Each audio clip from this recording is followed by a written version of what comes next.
And I'm excited to, finally start building my mind and my spirit again. I bought this over a year ago. It's created by Destiny Books.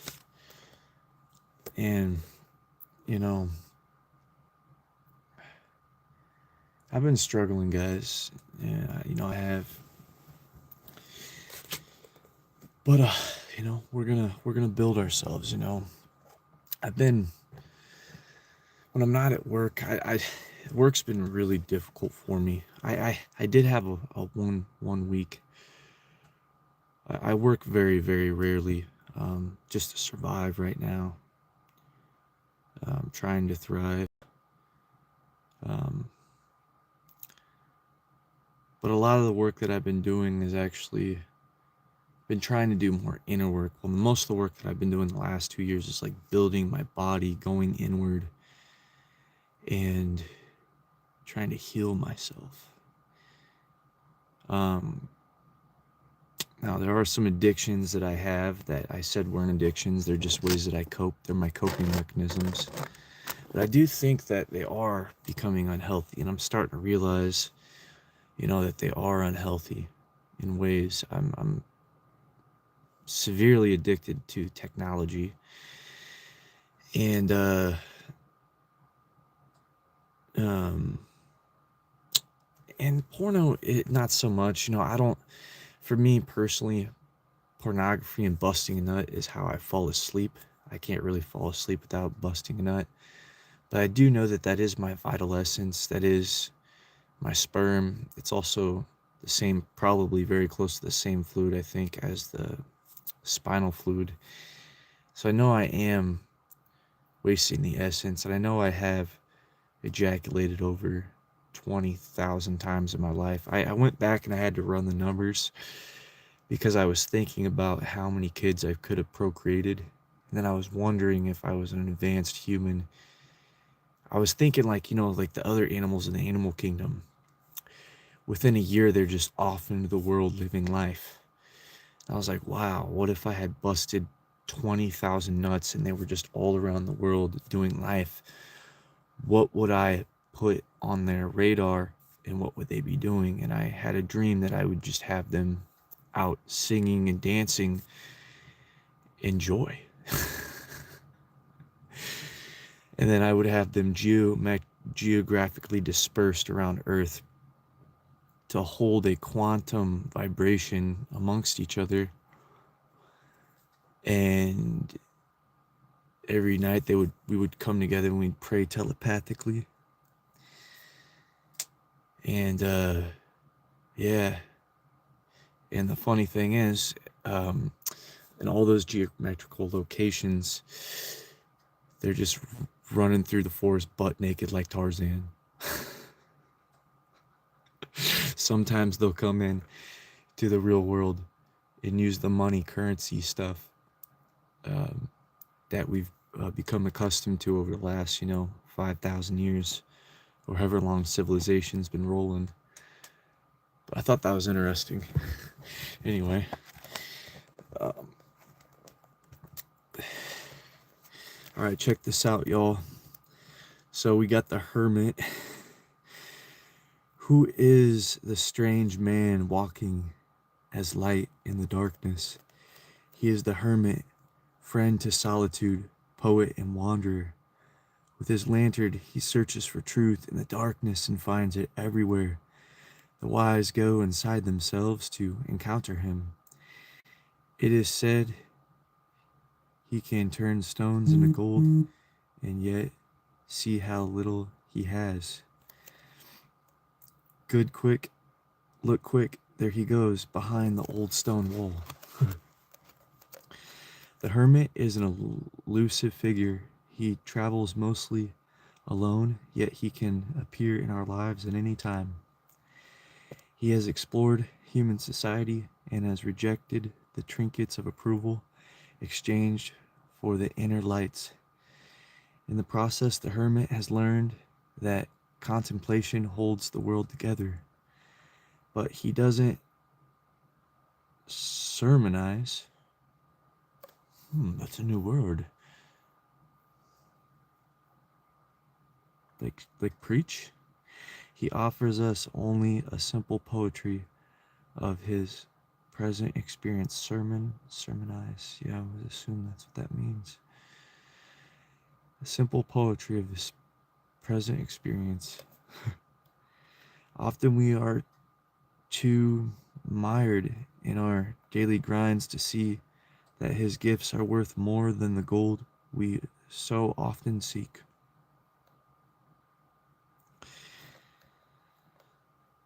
The hermit holds a shining miner's lantern and represents the light we can find in the dark center of our souls.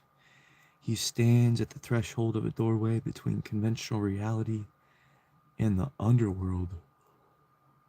I don't know if I like that. Creepy. Then again, this is just written by humans, so everything can have different meanings. Between conventional reality and the inner world is what I'm going to say. Maybe the underworld is our subconscious, where our demons lie, which are inside of us. Okay. And sometimes on the outside of us, yes.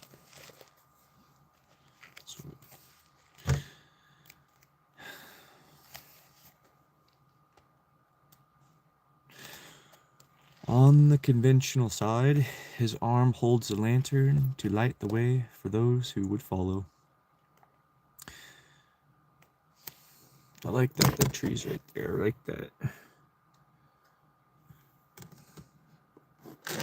I'd create my own deck. I'd have it all Tarzan based. I'd have it naked, just like these cards. Check it out.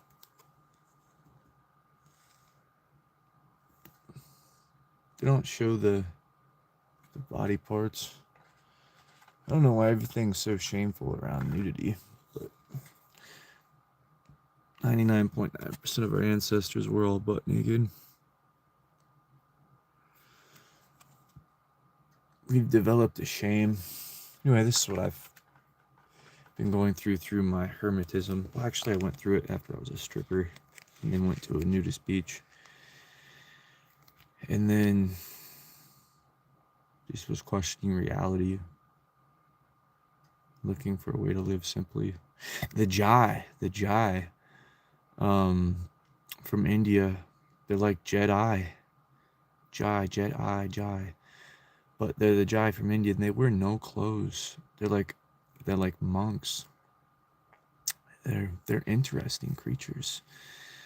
They're earthlings. They're human, but a lot of people would see them as alien. Just like if you go to another country, a lot of people who are like racist or nationalists would see them as interesting creatures, as alien.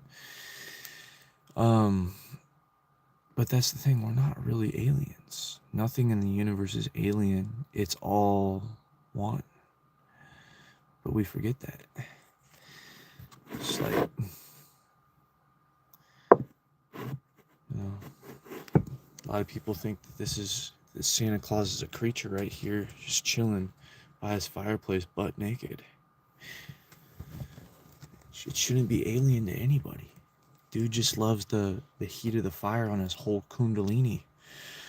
Last time I checked, I don't think he's circumcised, but it's hard to say. And I'll never be able to chill like a fireplace like Santa Claus did and is right now, chilling in the fireplace, just sipping his eggnog.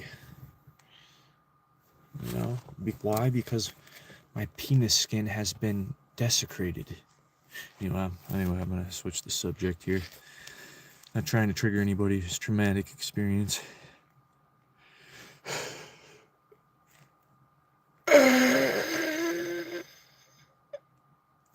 Okay, anyway. Beyond the doorway lies the underworld of night, or inner world of night, and the unknown. I'm just gonna call it the inner world. I don't want to really feed or focus on the underworld inside of me right now. All the demons that I feel on earth from the vibration. It's the absence of joy and love and peace. And it's just like, you go on the internet and it's the underworld. reflected in the fear of society. Anyway, in the realm, in that realm, the hermit glows with the power of a beautiful day. Okay, I like it because he's facing the unknown. He's facing the shadow.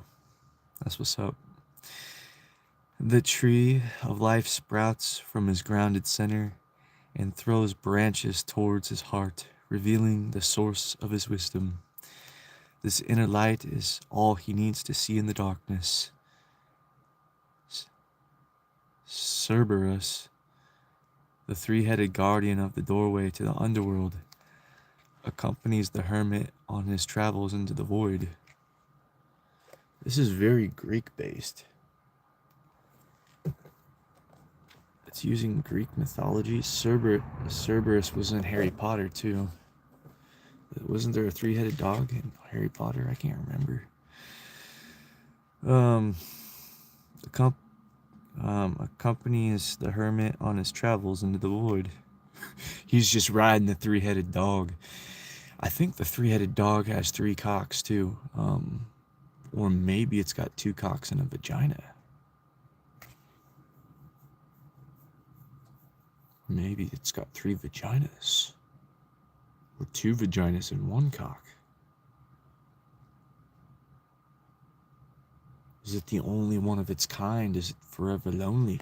Or is there another world where he has cock, pussy, pussy, and then they're fucking? Whoa. Legendary.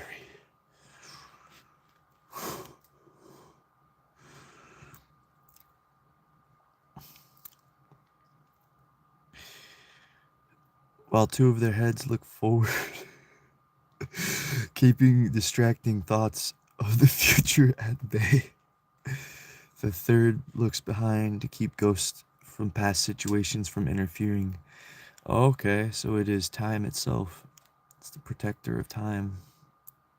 The psyche. That's how it's explained here. It's like the creature that you become. While 2 of their heads look forward, because whatever you focus on, it becomes a part of your psyche, so it's like a part of you, right? It's psychological. It's an imaginary personification of energy and psychology. Okay. Accompanies the hermit as he travels into the void, while 2 of her, ooh, cool. So maybe she has 3 vaginas. While 2 of her head, I don't know why I keep saying that. There's 3 heads. Look.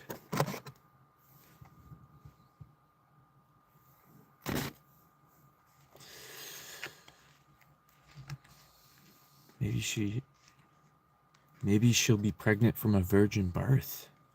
Maybe she doesn't even have a vagina.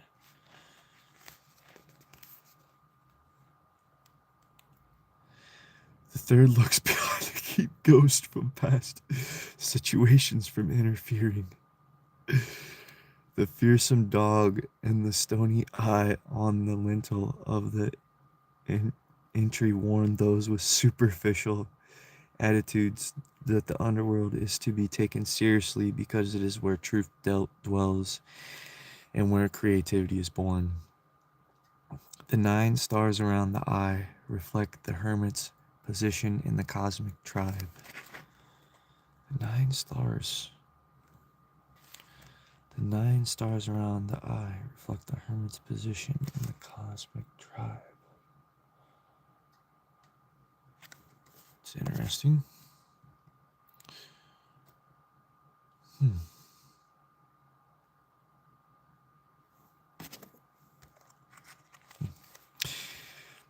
Divinatory meaning. Okay, so it's talking about divination here. There is divination in Harry Potter. So Harry Potter, I believe, pulls off some old esoteric religion, beliefs, and psychology. Alchemy. Nicholas Flamel, was talking about the Philosopher's Stone, and Voldemort was going ham. He was like, he pulled it off. His head was back here. He's like, Harry Potter, what a pleased it is to meet you.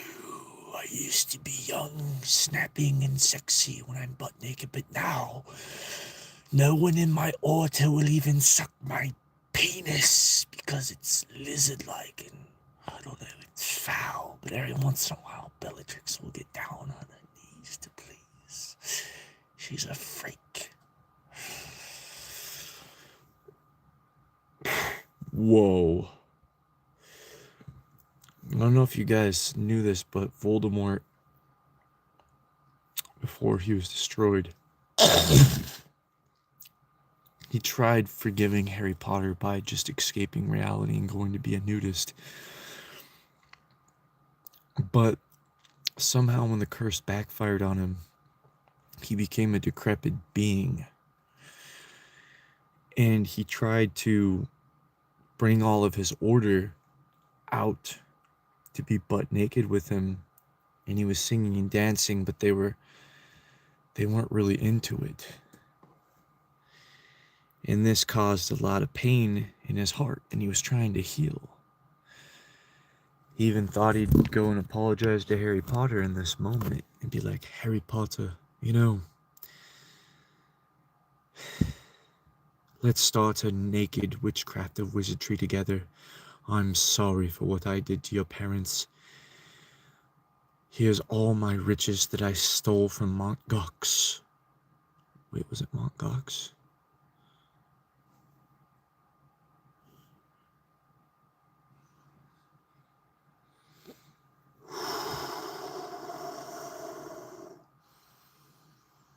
I think Voldemort, they went to this place where these trolls were at. I don't remember what they called it, but y'all remember the movie. They went in there and the gold coins and stuff, and they cleaned it out. Because Voldemort was trying to let go of murder in his heart because he realized that, you know, maybe there's something about this Harry guy. He was inspired. So he wanted to actually go, we'll just mix this with DuckTales. Fuck it. Because I forget. I don't know if you know who Mr. Scrooge is. He's kind of like a character in the Christmas Story as well. So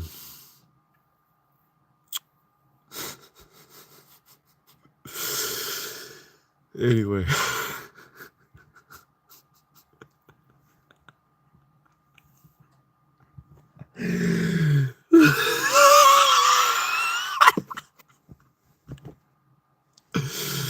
So anyway, Voldemort in his order creates a spell like in Stargate, and they hop through the portal and they go into the land of DuckTales. Dig this. And they're like, dang, there's more galleons. I think they called it galleons. There's more. They're like, we don't call it galleons, we call it gold.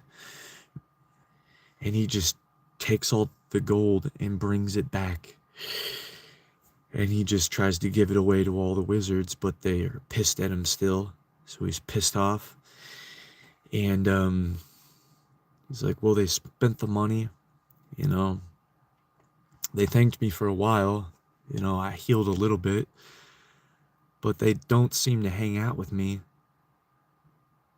and show me love in the way that I truly want it.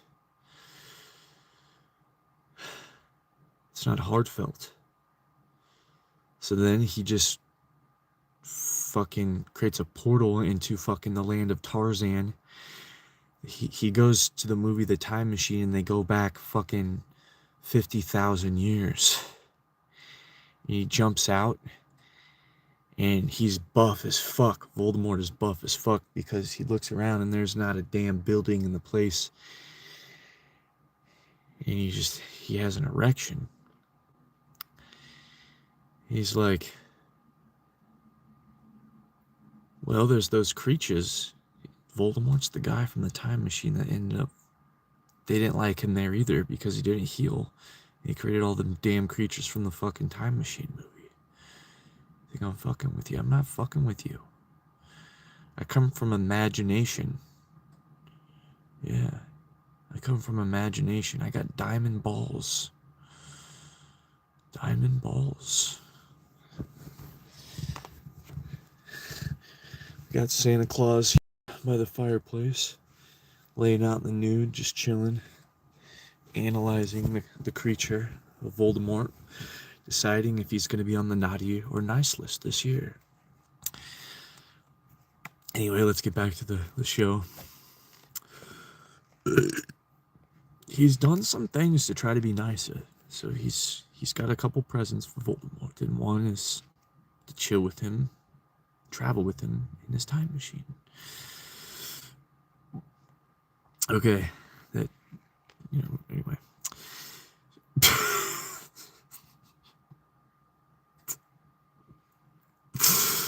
Divinatory meaning.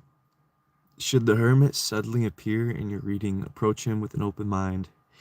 He asks that you spend time alone in your favorite place and ask yourself difficult questions. Are you quiet enough to hear the subtle messages the universe is sending you? How are you alone with yourself? What do you do? Where do you go? Conversely, when you are with people, are you overly concerned with their approval? See that you are your fears, and within them lies the secret to your power. Be gentle with yourself and don't be afraid to ask for guidance. Is there someone wise in your life who can help you go deeper? Oh, Santa, help me with your ways of joy. Help me to work like a happy elf with pixie dust, motherfucker.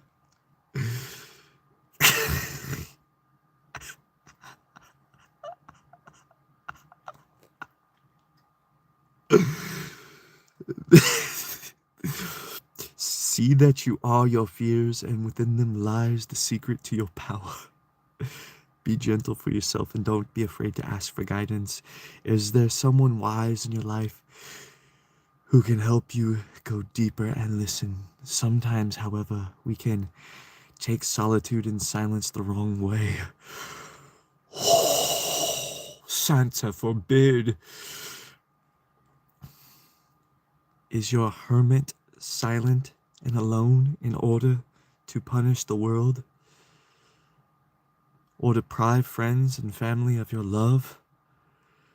The hermit does not fear solitude or darkness, nor does he completely abandon the community that needs him to light the way to their own souls.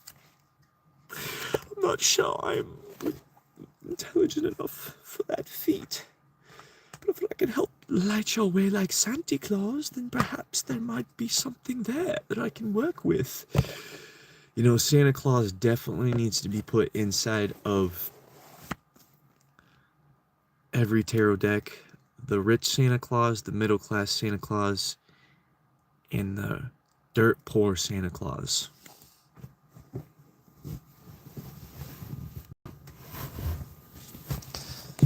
You know, and the rich Santa Claus will be like the money manifesting Santa Claus. The middle class one will just be like the grateful and Santa Claus. The other one will be the wild and free Santa Claus that finds a way to live without money. He just gifts people experiences and then they pay for his food and he enjoys life without stress because he's able to alchemize so much love into his heart instead of the pain turning to hatred that often happens to many of us and destroys many of our relationships with ourselves and our hearts, and hopefully it doesn't destroy the relationship with your dog when they ripped apart the couch. I need to brush my teeth. Look at that. I have become the Grinch, y'all. Look at this. You're a mean one, Mr. Grinch. You'll have a disgusting grill. That's all like blood. Gingivitis. It's nasty. I'm a nasty guy nowadays. I really am. I'm not proud of it. But that's what happens when you go hermit mode for like 3 years. And I was like hermit mode before that almost for like three. No, I wasn't like completely hermit mode. But these last 3 years I went majorly hermit mode. I learned some things, but I didn't quite find my perpetual joy. And I think it has to do with just not being able to lock in to that brainwave. Too many distractions. If I had a mini Christmas castle, that would be lit.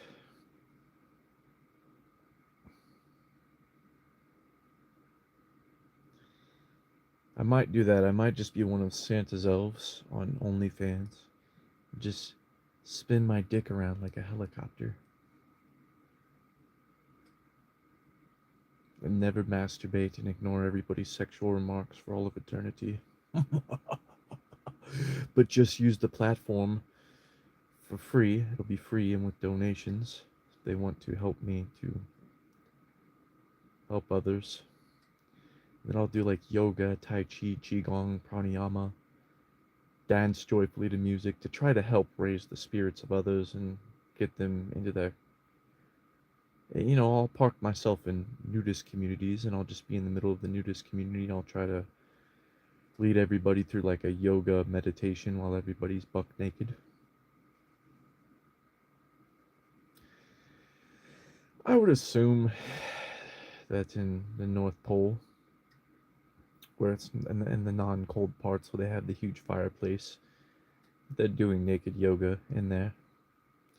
It's a very shamanistic thing to be in touch with oneself and not fear another's naked body and just be in touch with the auras. We were naked for 99.9999999%. 999999999% of humanity. Why does it have to say Santa's big package, though? They ruined it. That's the whole point of naturalism or nudism. It's supposed to be non-sexual.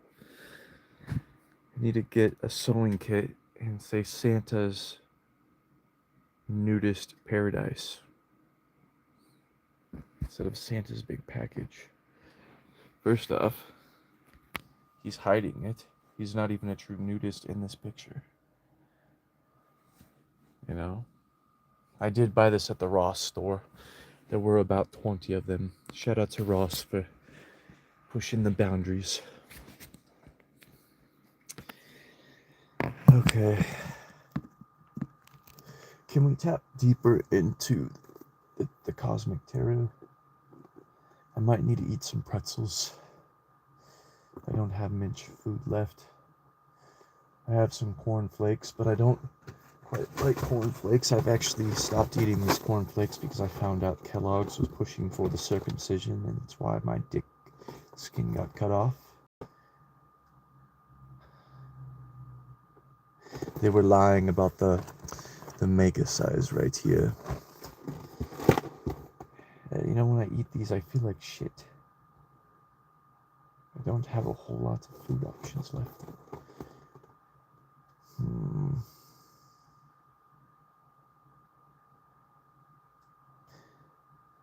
Oh, that's also why I've lost my mind. But it's good to lose your mind. I wouldn't have been able to re-tap in with this inner child creativity that I had as a child if I wouldn't have lost my mind. If I can channel that towards practicality.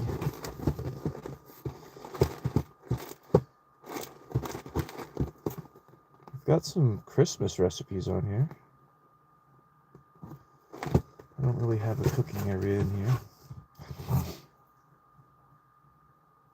Let's see. Maybe I could light an incense. I wanted to light my Christmas candles. I should really try to look for my lighter. So that's what I'll do. I'm going to go ahead and grab my pretzels and try to look really hard for that lighter. I can't seem to find it the other day. And I'm going to try to, set the mood for myself. Because I'm feeling like ass. I mean, I shouldn't say that. When I say feeling like ass, it should be a great feeling. It should be a feeling of ecstasy. This is a curse. I'm feeling like a decrepit man right now. Say it for what it is.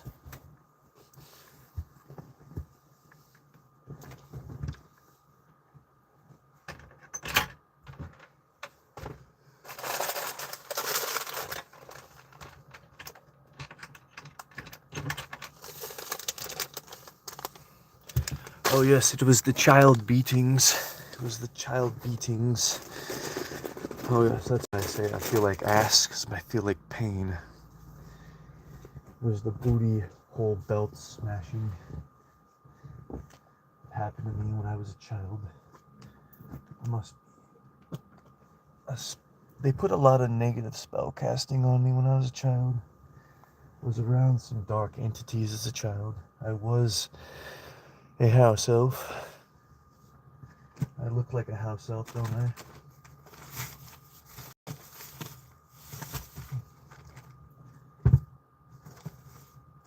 Like I'm frail. Master! Where's my fucking SpongeBob sock?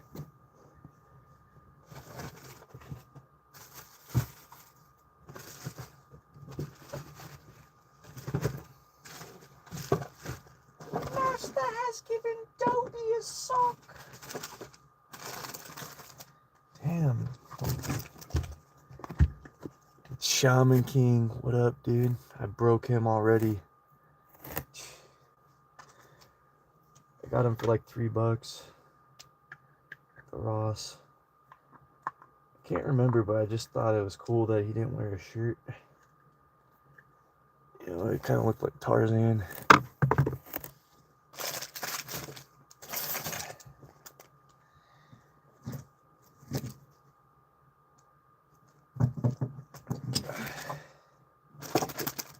Yeah, I need to get I need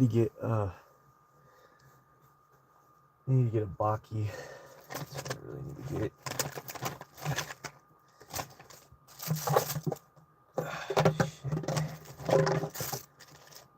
No, I'm trying to develop my mind right now. My creative. Yeah, I just can't seem to find. Oh, got a 5-gallon jug of piss right here. I'm really gonna clean this place out. It's destroying my mind.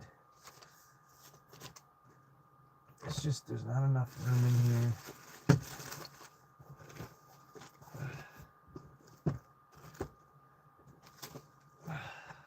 Everything is very difficult in a small space. And that's the thing, fuck. Sorry for being a complainer, y'all. I might create a GoFundMe, even though I don't have anybody to watch my shit right now. But I really do need some help. I'm gonna start asking for help. I can't do it on my own. I've tried to do things on my own for the last, I don't know, 2016 when I left the Kirby gang.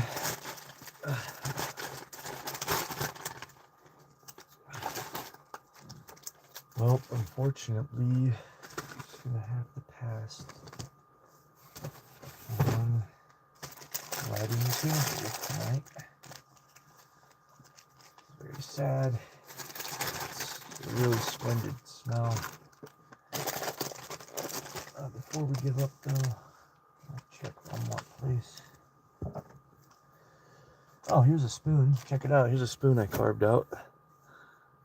on my 30-day survival challenge that I failed.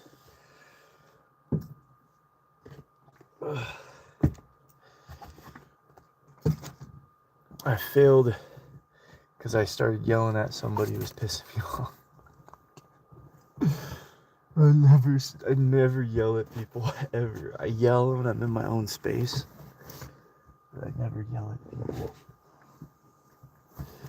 I fucking being around people all the time and having no alone time for 15 days. I fucking lashed out on someone and started. I yelled at them for a second, then I went off in the bush. And they were all fucking scared of me because I picked up a fucking 8-foot fucking log that was this thick around. And I started swinging it, and then I fucking hurt my back right as I did it. It only weighed like fucking 15 pounds. But I was in a state of rage. And,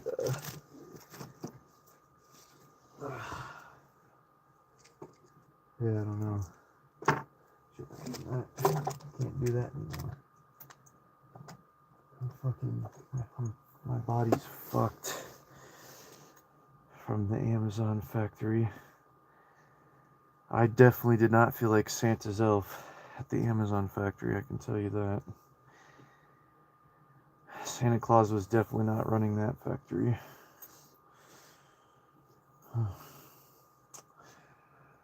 Well, hey, I can't find it.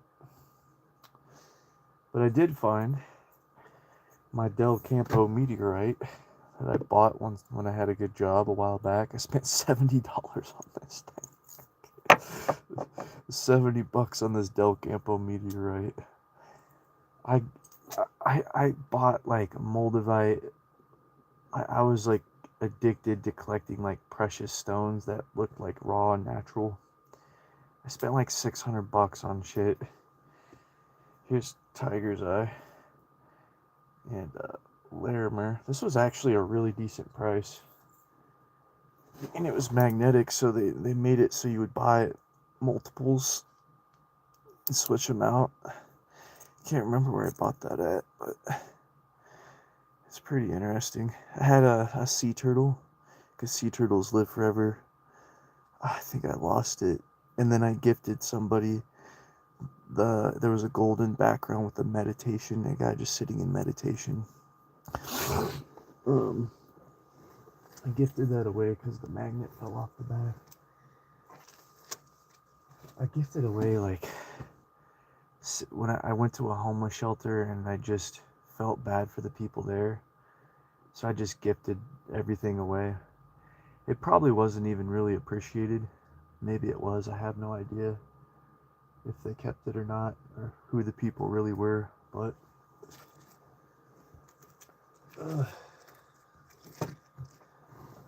oh, this is a cool one.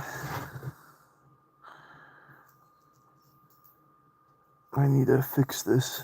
It's a little bell. It's got north, south, east, and west on it. It's got little cubic zirconiums. It's got Africa on it. And it symbolizes you hang it down onto your belly. Oh, there's hearts too, as you can see.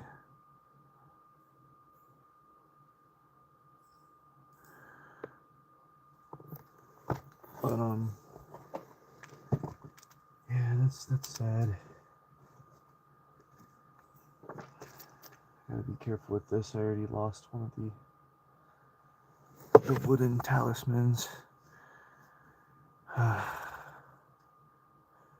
gotta find it and tie it back on. But these are like ancient carvings.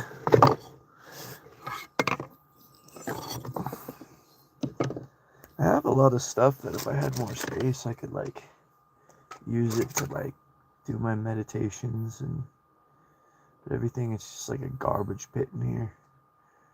It really has become like the bottom of the Grinch's lair in here.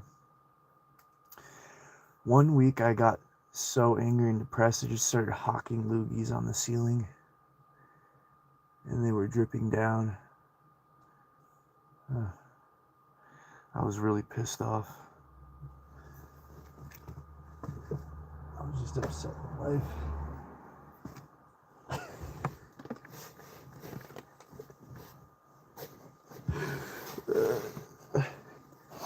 I was in bed sick, and I was just like, I was in so much pain. I was freezing to death in here. And when I breathed, it was,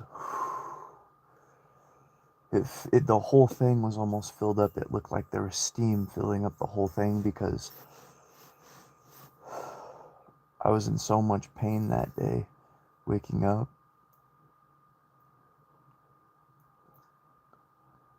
And I was under, like, all my blankets burritoed up. I had 6 layers on. I had like 5 layers of socks. But I was cold and I had fluid in my lungs and I was hacking out. I had so much phlegm. And then I woke up and I was just like, so I was just like, you know what, fuck it, I'm gonna see if I can hawk loogies on the ceiling. When I was a kid, I was a sick fuck. I used to piss. I learned it from some bad kids, but we would just piss all over the bathroom. And then I got busted and I had to clean the toilets after school. And then they said, why did you do it? And I said, I don't know, because it was fun. They're like, you're not Tarzan, you're a fucking human being. I'm like, yeah, but I watched Big Daddy. I don't know if y'all seen Big Daddy. That's exactly why we were pissing everywhere. Because me and my friends, we watched Big Daddy with Adam Sandler at the fucking...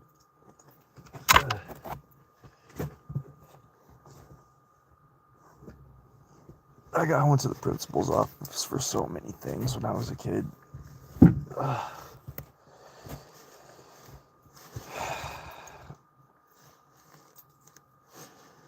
It was bad. They weren't even like that bad, the things. Like I only really got into one fist fight when I was playing no, I got into a lot of fist fights, but in public school. I only went to public school till age 10. Wait, did I get in more than one fist fight in public school? I ran away from my foster home. I was institutionalized at Shady Acres. It was pretty much like that. They were fucking insane. Bunch of lunatic kids. Fucking gang banging kids. And I didn't bang those yet. I just banged fucking freedom in the classroom. I did the Macarena. I was doing the Macarena on the fucking tables and shit, dancing. When the fucking teacher left.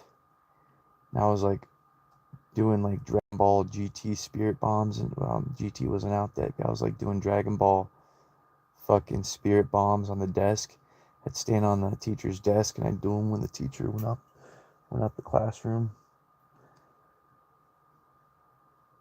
You know, I can't remember what else I got in trouble for, because they had me so drugged up. They sent me to the local dope dealer, the psychologist. I always listened and got back off my seat and sat down and shut up, because they were about to beat my ass. The teachers were like, I got my ass beat by a couple of the teachers too.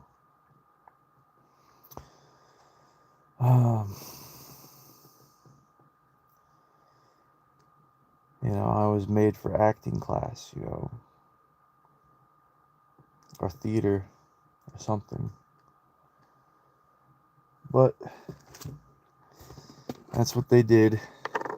That's what they did to me. I got sent away to the Bad Boys Ranch, where the real bad boys was at, and I got fucking raped and beat, and there was fucking riots every day. They had a pool table, and one day the kids started a riot and they picked up all the pool sticks and they just started beating the shit out of motherfuckers. I'm surprised that place took so long to shut down. There was a lot of fucking adult pedophiles in that place too, which was crazy. You know, for trying to make Bad Kids good, they really had a great movie selection for us to watch. They're having us watch like Resident Evil. Whatever the staff wanted to watch. We were watching the fucking Mission Impossible movies, fucking Fast and the Furious movies, fucking. We watched some comedies like Blue Streak, some Martin Lawrence movies, some funny ones like Ace Ventura, When Nature Calls, Pet Detective. You know, um, Bruce Almighty. That's actually a good movie. I like that movie. That's actually a good movie. You know, that actually would have been like good for us. But the shit that they were showing you these kids from the shit that they had been in there for, I couldn't believe it.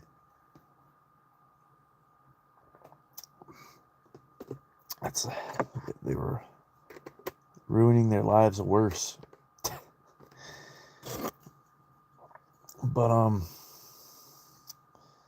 yeah. We watched Conan the Barbarian. That was a good one. Watched the Terminator movies. Those were good. All while being doped up on tranquilizers. We were fucking doped the fuck up.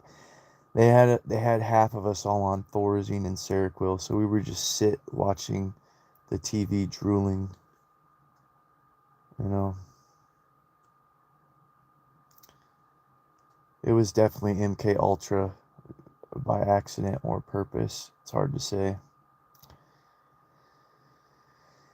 I don't know how I ended up, you know, I ended up a decent guy, you know, I really did.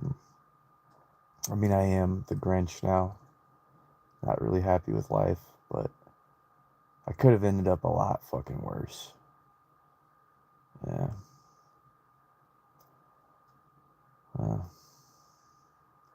We watched Eon Flux. What else did we watch? We watched all the Dumb and Dumber movies. Yeah, those were good.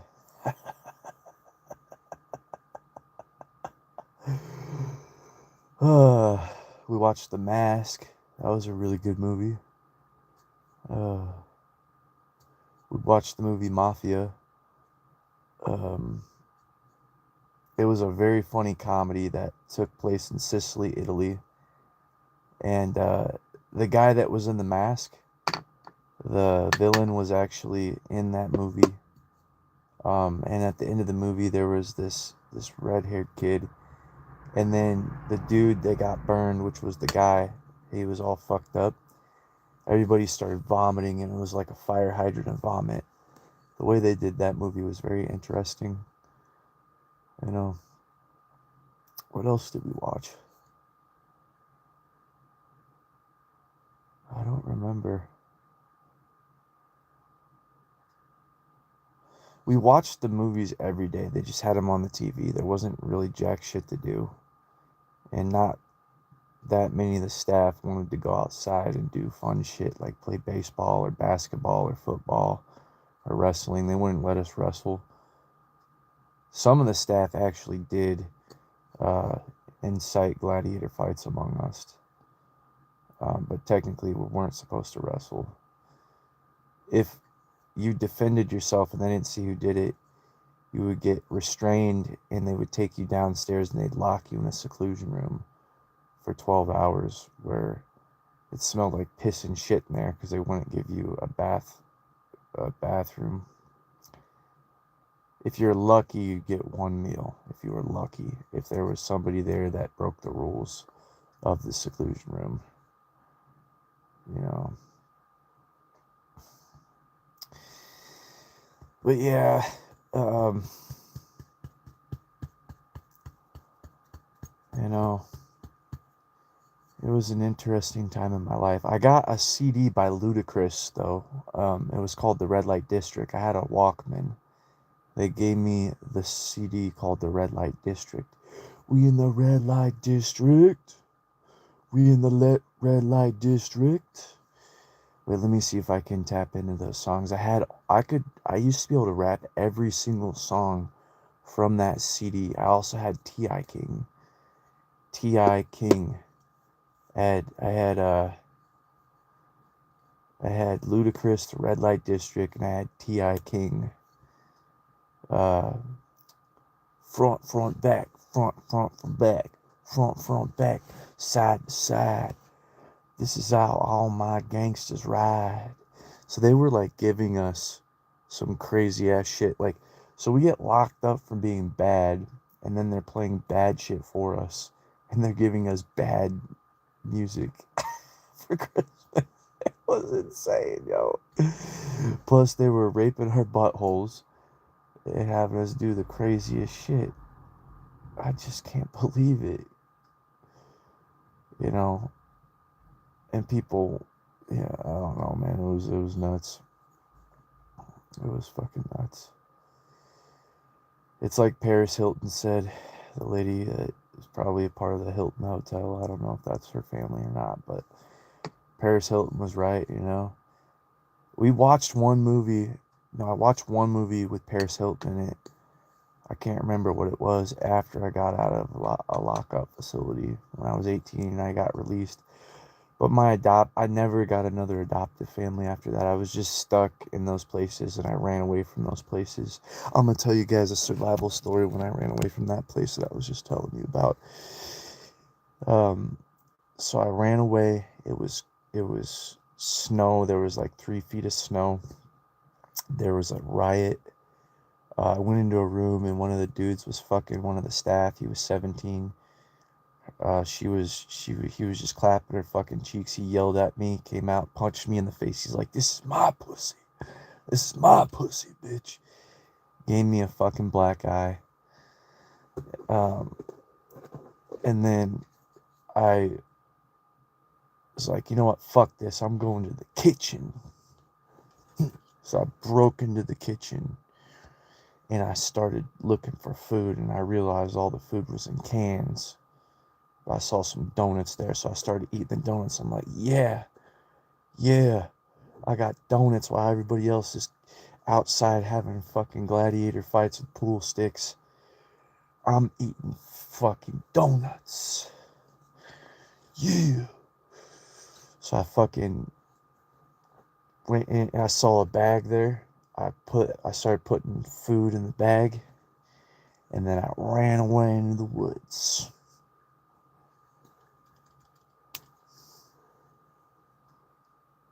That's what I did. And then when that food ran out, I had a butcher knife and I stabbed and killed a deer with that butcher knife. So I was like a gazelle when I was a kid. You know, I could run. When you go through a thicket, there's a thicket, and I was walking across the river. It was ice, and I was just walking along it because I'm like, well, I got water here. You know, I would drink out of the water, and I only lasted like I only brought enough food for like a day or two. I only lasted like another day because I had never gone without a day without food. They actually fed us in there, which was lit. But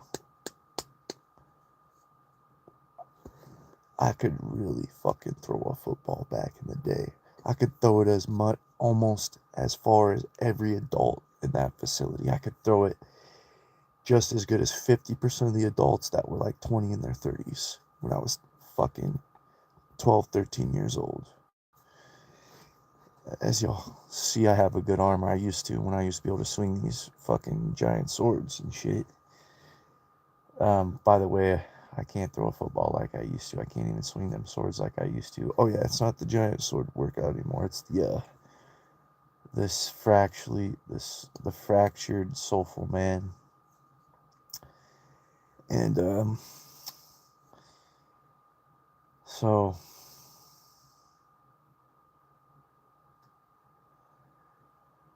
I broke into someone's house. I stole another coat because I was freezing to death. So I stole like some coats and some pants. I found some bullets, but I didn't find the gun. I was like, I need a gun so I could go hunting.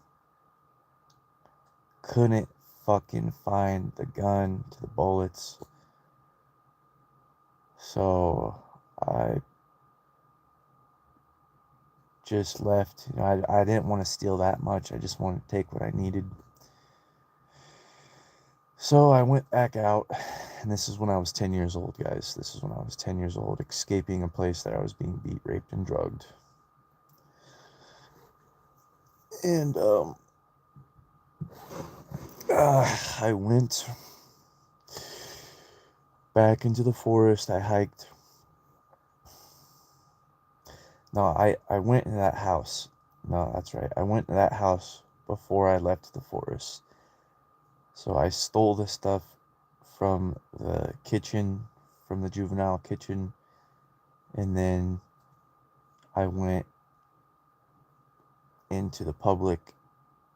I went far in there. I followed the stream, and then I got that stuff, and then I went back into the forest. And that is when I had my primal moment. I realized I was going to have to survive. I can't remember what movie I watched, though, that made me think I could survive in the bush. I think it was Ace Ventura, When Nature Calls.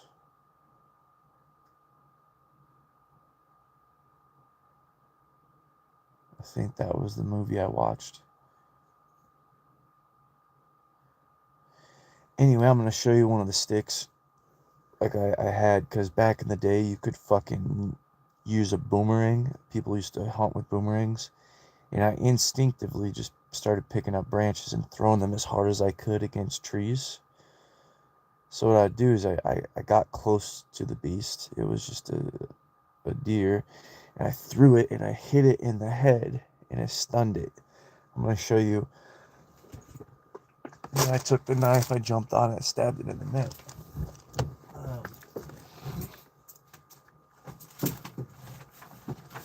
Yeah, my survival.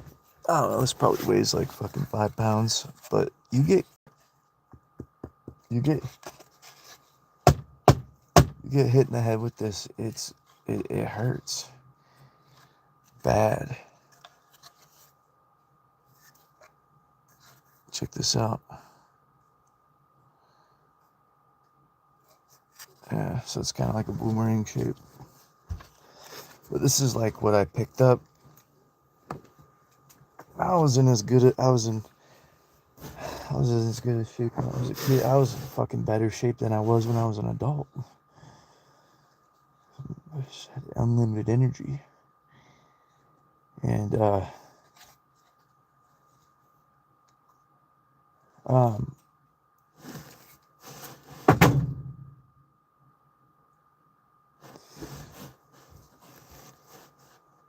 sorry, be quiet. I've been here almost for 3 days. But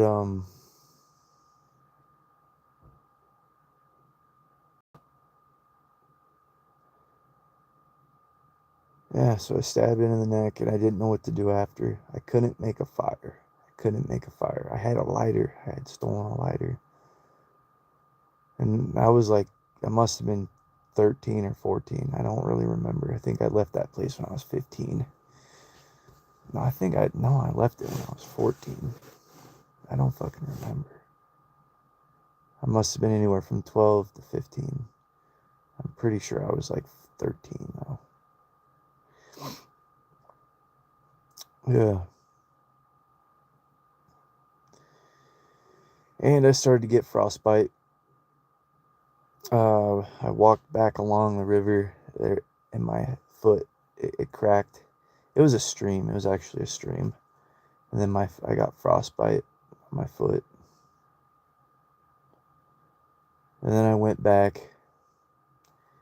And normally riots don't go on that long there, but because there had been like it was during Christmas, and people are fucked up during Christmas because And this place where the kids were at, they were hurting inside because they weren't there with their families. So everyone would just create riots, or they'd be fucking each other, or they'd be fucking one of the staff there.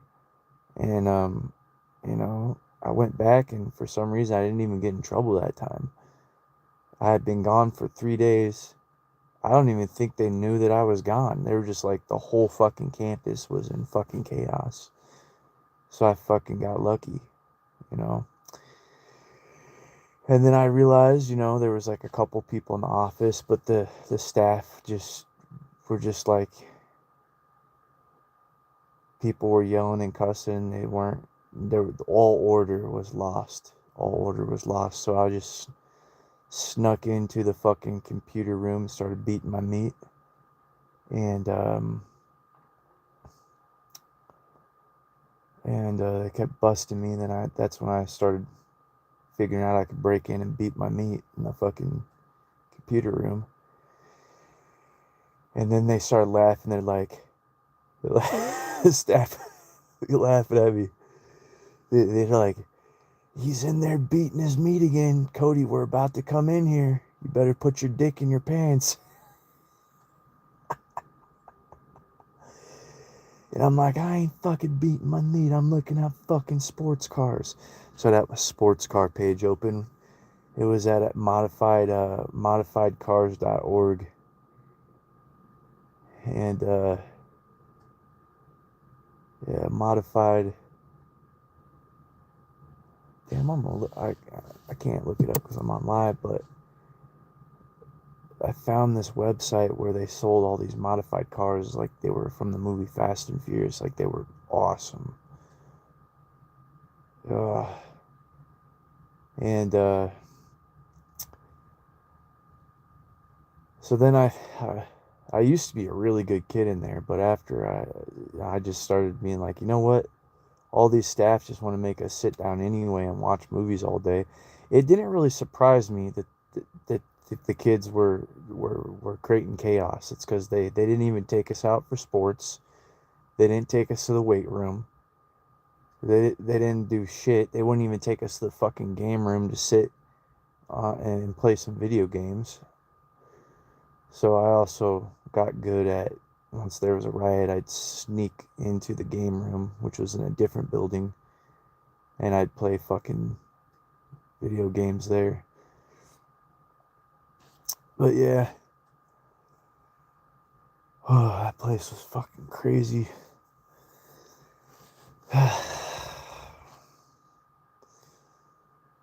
mm. So one of the female staff that, used to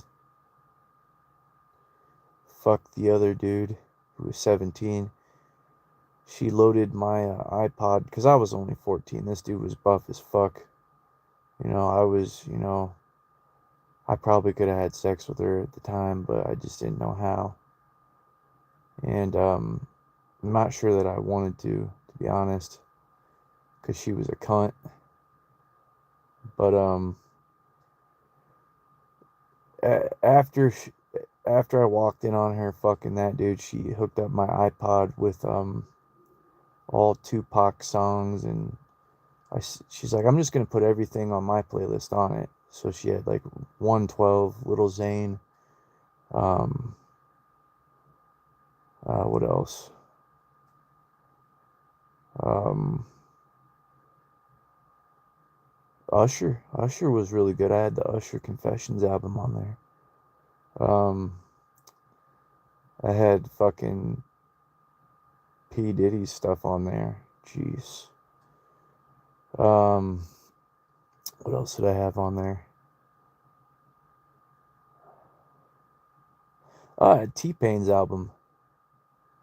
At the studio, we can make love at the studio. Teddy Payne. Yeah, we had that. T-Pain. That dude was lit. Yeah, Teddy Payne. I had I'm in love with a stripper on there. I had you can see it, I be creeping from my shadow. Why not jump up in my Lamborghini? Yeah, I couldn't believe the this was supposed to be a place for people to go that were supposedly bad kids. I mean, there were some bad fucking kids in there, but I just ran away from abusive foster home. Yeah, shit was loped out. There was this kid, Nick.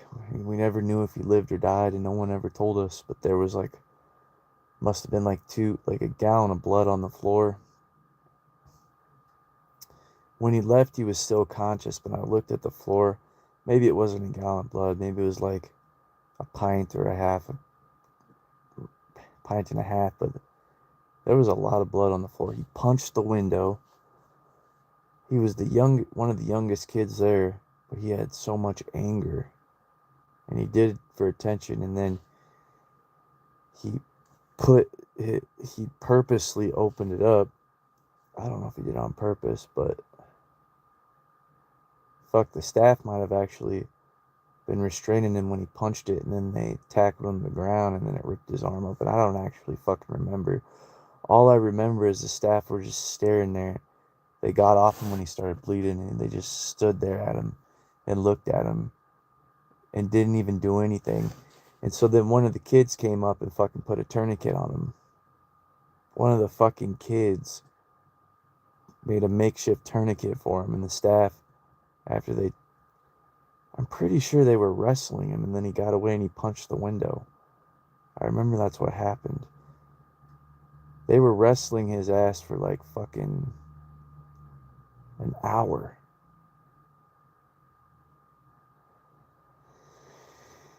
It seemed like an hour. Maybe we were on fucking pharmaceutical drugs like Thorazine, some of us, so we were just zonked out. So maybe it was only 10 minutes. I don't know. Time used to last forever back when I was a kid. So my perception difference is a lot different. But during that situation, there was other fights happening. So one staff would be like, all right, we got him calmed down. I got to go and deal with this guy. And then he got out. That's what happened. Yeah. That's what happened. Dan, that was crazy too. They never fixed that window. The whole Christmas, the cold air was just making the whole entire facility cold as shit. And they didn't have extra blankets for us. That was crazy. They had one heater that had heat, and I purposely got in trouble so that I could have my bed um,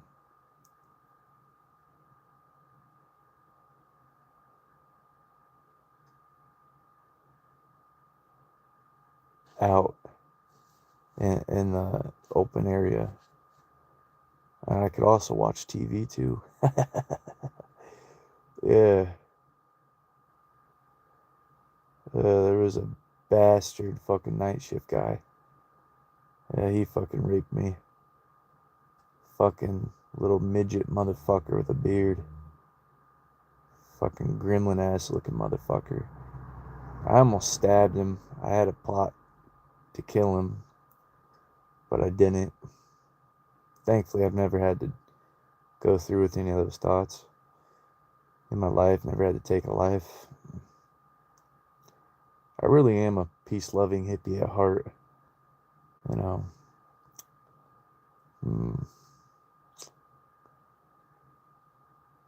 Yeah. That guy watched some sadistic fucking movies on the television. He watched a lot of like horror rape movies. Yeah, he was a sick fuck.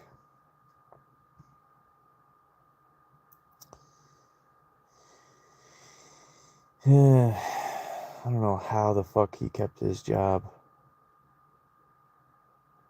But there was a lot of people like that there, so they weren't as fucked up as him though. He loved beating kids' ass and locking them in that fucking room where they had to piss and shit. Uh, yeah, yeah.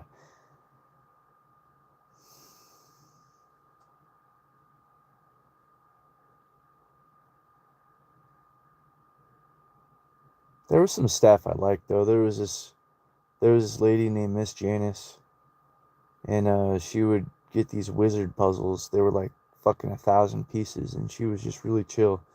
And she brought in some cool movies. She brought in the Eon Flux movie. You know,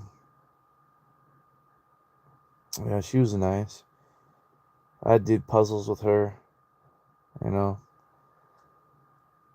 I liked her. She was chill. She was nice. She was kind. She was a kind soul.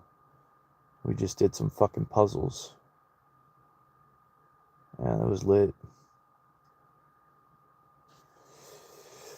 Uh, I think she was a Wiccan. She always had like a Wiccan star on. She was nice. I liked her. She never molested me. I never had the hots for her. I never did. Mm. Mm.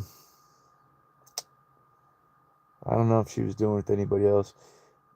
Yeah, I don't know. It was weird. So I wasn't actually aware of how much weird shit was going on till about a year later, because it was most of the older kids that were getting all the action. But there was one bitch that would would laugh when I would get jumped. She'd call me a little bitch, a little pussy bitch, and she had, you know, I think she was fucking some of them kids. I don't know for sure though. I never seen it personally, but they said that they were getting it. I've seen some shit go down. I saw 5 or 6 situations with staff, personally with other kids, and then the own things that happened to me. But some of them were actually consensual. They were consenting. They wanted what them female staff had to offer. You know, yeah, place was crazy. So we were locked up in facilities with people that should have been locked up themselves. Oh, my favorite staff though, that was super cool. He was always a super good guy. Jake the Snake. He was a wrestler. Jake the Snake. And he was the guy that brought in all the Adam Sandler movies and the fucking Jim Carrey movies. So he helped to make our lives better. We got a lot of laughs. We watched, oh, that's right, the movie Click. Watched the movie Click. We watched Joe Dirt. Um, you know, what else? Um, yeah. For some reason, Joe Dirt fucked his sister. And as kids, I was confused by that. But I looked and I was like, damn, that's a hot sister. So, I always wish I had a sister when I was a kid. And then I grew up and I realized that was kind of fucked up. Yeah, it was interesting. What else? Yeah, they say the elites fuck their sisters, though, to keep the money and the family. So I don't know. Royalty used to fuck their sisters. It's hard to say. What other movies did we watch? Oh, at one point, they had these tapes, and they were called the Deathlands, and I would listen to them every night. It was like a crate of tape called James Axler's Deathlands, and It was about the muties. It was a post cataclysmic event where um, he had a Heckler and Koch, he had a Smith and Wesson, and they would travel in a group, and it was kind of like like these zombie movies, but it was really fucking epic. Jay Maxler's Deathlands. The guy that read it, he was just really good at. I was in it, and I'd fall asleep listening to Jay Maxler's Deathlands. I loved it. I loved those tapes. I love those tapes. Yeah, those were some really good tapes. Yeah. One of them took place in Crater Lake. Oh, that was a wild place. We played baseball. I played baseball one time. We would go outside from time to time. The other the other cottages, there was other cottages. They went outside all the time and they went to the weight room, but our place was the youngest kids, and they were fucking brutal to us. There was this old lady, she was the fucking devil, man. I ain't even gonna tell you what fucking happened with her, man, but she was the devil, man. The fucking devil bitch, man. Man, I saw her beat the shit out of this kid and he was coughing up blood and she just sat on him. And she's like, you like my fat ass on you? You like that? Like, what the fuck? And that was my first week there. And it was crazy. And yeah, that shit was crazy. That bitch was loco.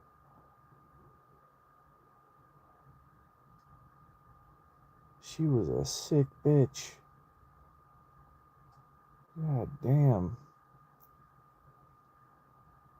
And I had to fucking be taught by her in a class, and it was just book reading class. She just had us read books, and all these books were just like warrior books with skulls on them,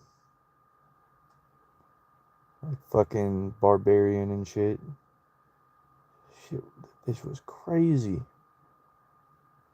Oh yeah, we had that one of my favorite teachers there though. I can't remember the guy's name, but it was a history teacher. He taught history and singing. We got to sing La Bamba for Christmas. La la la la la la Bamba. La la la la la la Bamba. Y poco de gracia. Uno poco de gracia. Arriba, arriba. Um, there was one kid that I knew that was getting molested. Um, every week he went to get a physical, and he said he was getting his prostate milked. And then he convinced me to go in there, and I watched it. And he was jerking his dick while the they were fucking doing that up his butt. That was an interesting guy. Yeah. He was in the class of one lady that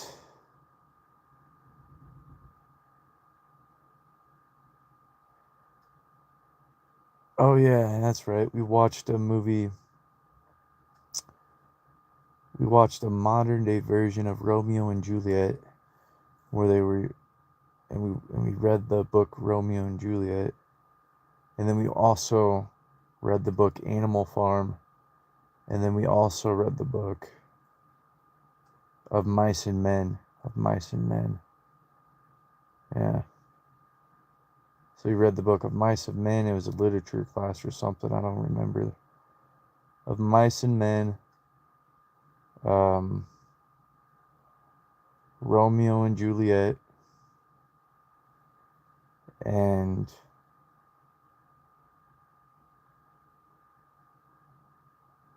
Yeah, Animal Farm. Yeah. That place was crazy. That place was fucking crazy. I like that teacher. She was one of my favorite teachers, though. I always looked forward to her class. I really did. I don't remember her name. I don't know why, but yeah, for some reason I just don't remember her name. Do not remember that woman's name. She was a red-haired woman. She was tall, strong woman. Yeah, cannot remember her name. Yeah, I liked it because we could watch movies, and she had a lot of passion. She had like a level of passion. She was really into the books, and she'd have us read it, and she wanted us to be passionate. She wanted us to be passionate um, about reading it and stuff like that. I think. I don't know if I was passionate. I don't know what my skill level was, but I did what I could. I did. I kind of miss her, to be honest. That was a good teacher. Starting to feel a little heart heartbreak. That was a good memory. That was one of the good memories that I had. She didn't have many good memories, but she was cool. She was all right.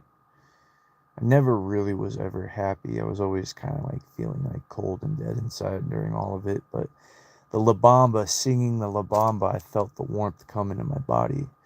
And so I also liked that class and the adventure. In history class, he had us watch Indiana Jones, the three Indiana Jones movies. Yes, yes, I loved that class. What a good teacher. What a good teacher. I think we watched Stargate too. Yes, Stargate. Yes. Those Indiana Jones movies, those were the shiznit. Fucking love those movies. Those were awesome. Yes. There's the Temple of Doom. Um, there's one that he like found something in the ground. It was like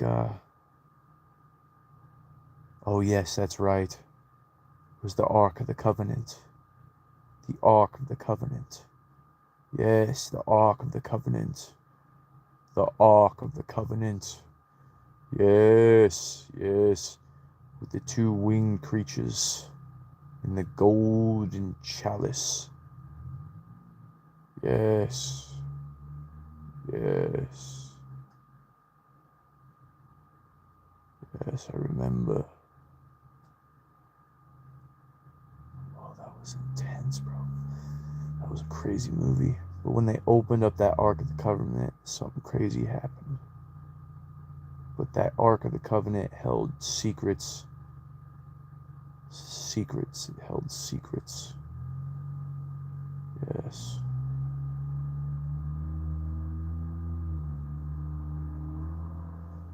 Yes.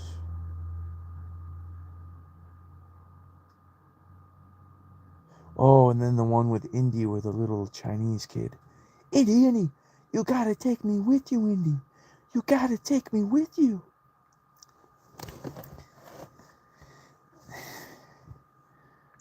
Yes, yes. And the blimp. There was a blimp in that movie. Oh, that really sparked the advent. That was one of the things that sparked my adventure. That Ace Ventura When Nature Calls and Pokemon. I think that's what created a want for me to travel the world. Although I never really got that, be able to do that. Yeah.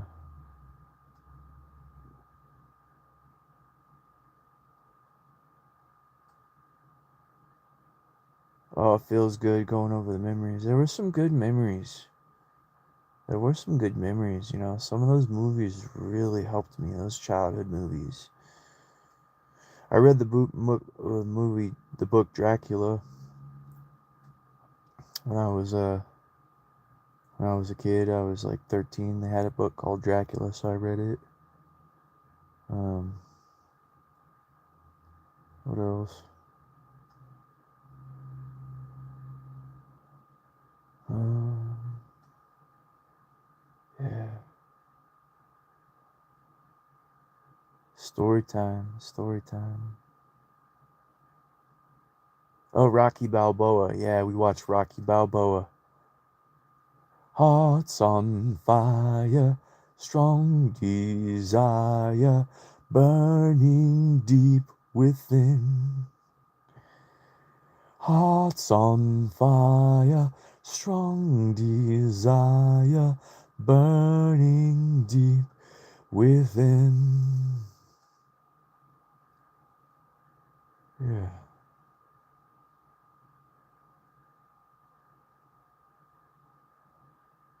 I always wondered how my life would have turned up different if I had spent most of my time at any other cottage. I was in cottage 3 and cottage 5.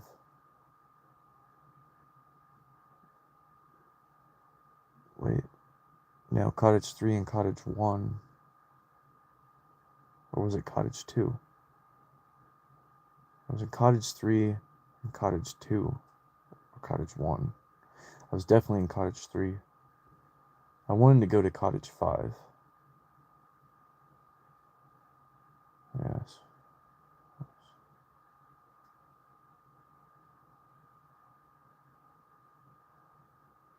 Yeah, my leaders, I was supposed to have a friend. I had friends. Well, they weren't my friends. I didn't have any real true friends because they were all fucked up. But um, there were some weird fucking kids in those places. Weird as fuck. Uh, uh, oh yeah, I had this staff called Miss Julie, and she was like a therapist or whatever. But she only saw us like fucking once a month. And then there was Lashonda. You know, she smelled fucking good as fuck. She was the best smelling woman I've ever smelled. To this day. Miss Lashonda. She had a dark tan. She was tall. Had nice cleavage. You know.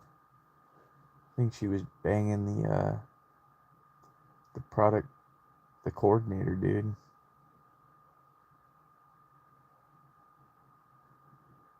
Yeah, I think she was banging Mr. What's that dude's name? Mr. Swanson. Yeah, I think she was fucking Mr. Swanson. Hmm. But yeah, that was. And I had a crush on Miss Ashley, and everyone was saying that they were having sex with her. But she rejected me. She rejected me. I tried to get a piece of the pie. I never saw it. Now with her, I never saw it, but she was the nicest woman. She was the nicest woman, Mrs. Ashley. She was the nicest woman of them all. Yep.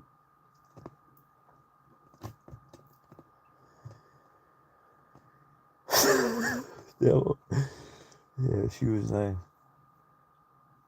Mm.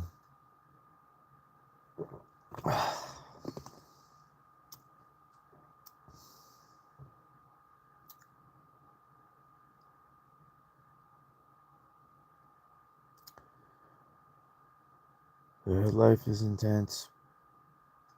Yeah, she was nice to me. She was nice. Yeah, I did like Miss Ashley. Yep. Yep, she was a sweetheart. because she always made us, we made beads. Yeah, we made beads together. I made hemp fucking beads with Miss Ashley. Yep.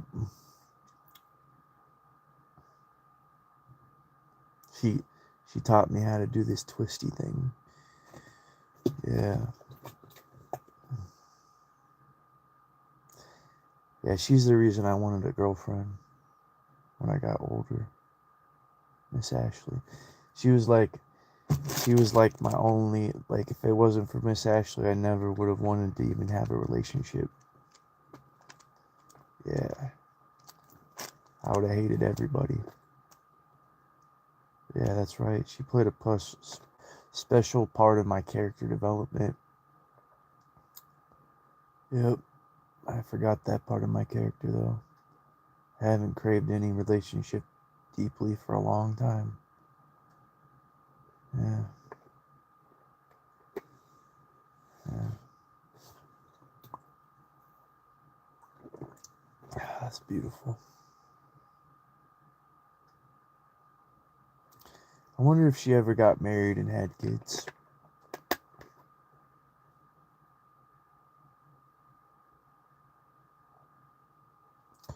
You know, I would love to see Ashley have with some children.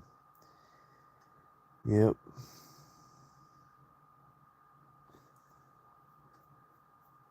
Now, one of my favorite staff, which was also one of the staff that I hated the most, his name was Mr. Price. That motherfucker restrained me. He beat my ass.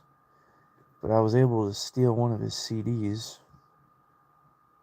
I got back at that motherfucker for fucking throwing me down the fucking stairs. Locked me in the seclusion for 12 hours. But he was cool. He drove a fucking crotch rocket. He was buff as fuck and he had his own gym. He was a steroid dude. He loved steroids. And Mr. Price. And he had his own MMA gym. Still a cool motherfucker, and to this day he has 2 wives. I don't know if they threw me down the stairs or we all fell down the stairs. I think I got knocked out. I remember I got knocked out when my head hit the ground somehow. I don't know what happened, but I fell down those fucking stairs.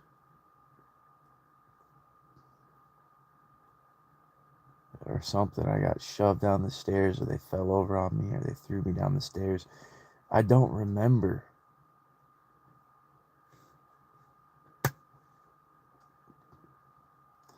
I, I, I thought they threw me down the stairs, and then I thought that they were pissed at me. Because it was my 3 favorite staff that would have happened. Those are my 3 favorite staff. Mr. Brandon, Mr. Jake, and Mr. Price. So I told myself they didn't throw me down the stairs, but I felt like they threw me down the fucking stairs. I don't know what I fucking did to deserve that, but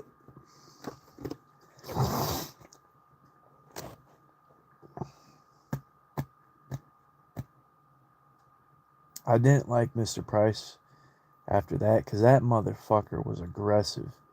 He had no problem locking your ass in a fucking room. But he was cool. He wasn't always cool to me, but I liked him for some reason. I thought he was cool, even though he was an asshole. Oh, that's why I liked him, because he brought in the movie Triple X with Vin Diesel. Yeah, that's why I liked him. He was an asshole, but I loved Triple X and Vin Diesel movies. And we watched that movie when he was there every fucking day. Yep. Or Vin Diesel has to go to Russia and stop Anarchy 99.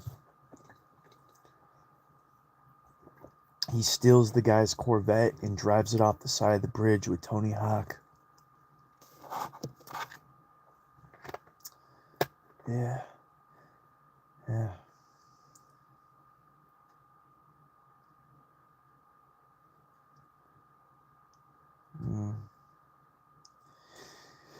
And then, fucking, who's that guy's name? Samuel Adams. Yeah, Samuel Adams. He takes him to a fucking coffee shop, and then he fucking shoots a fucking dart in his fucking chest, and he fucking passes out. Fucking tranquilizer dart. And, yeah, he shoots a fucking tranquilizer dart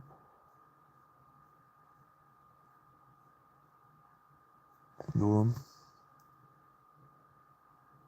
Yeah, let's go over the fucking Triple X movie. That shit is wild. I love that movie. Okay. All right. As I watched it fucking at least had to been like fucking 100 times. Okay. So Vin Diesel, he's this guy, he does crazy stunts. He's like the X Games guy. They're having a party. You know, he steals the Corvette.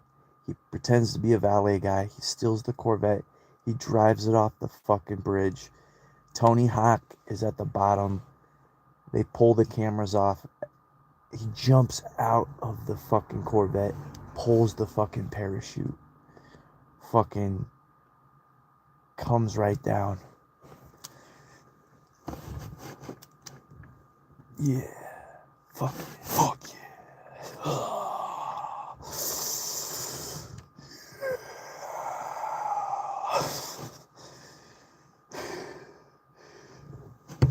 Yeah. And then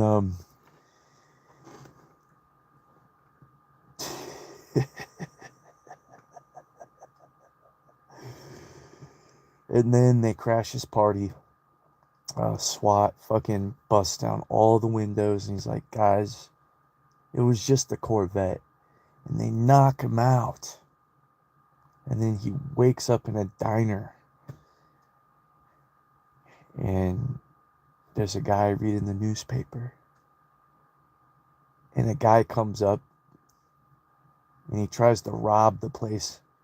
And he fucking takes the gun from the guy and shoots it at his head, and he pulls the trigger, but it's blank. And then he looks around the fucking bar and says, is this a setup? What the fuck is going on here? Because he thinks maybe he partied too hard and he was dreaming about the police. And then he fucking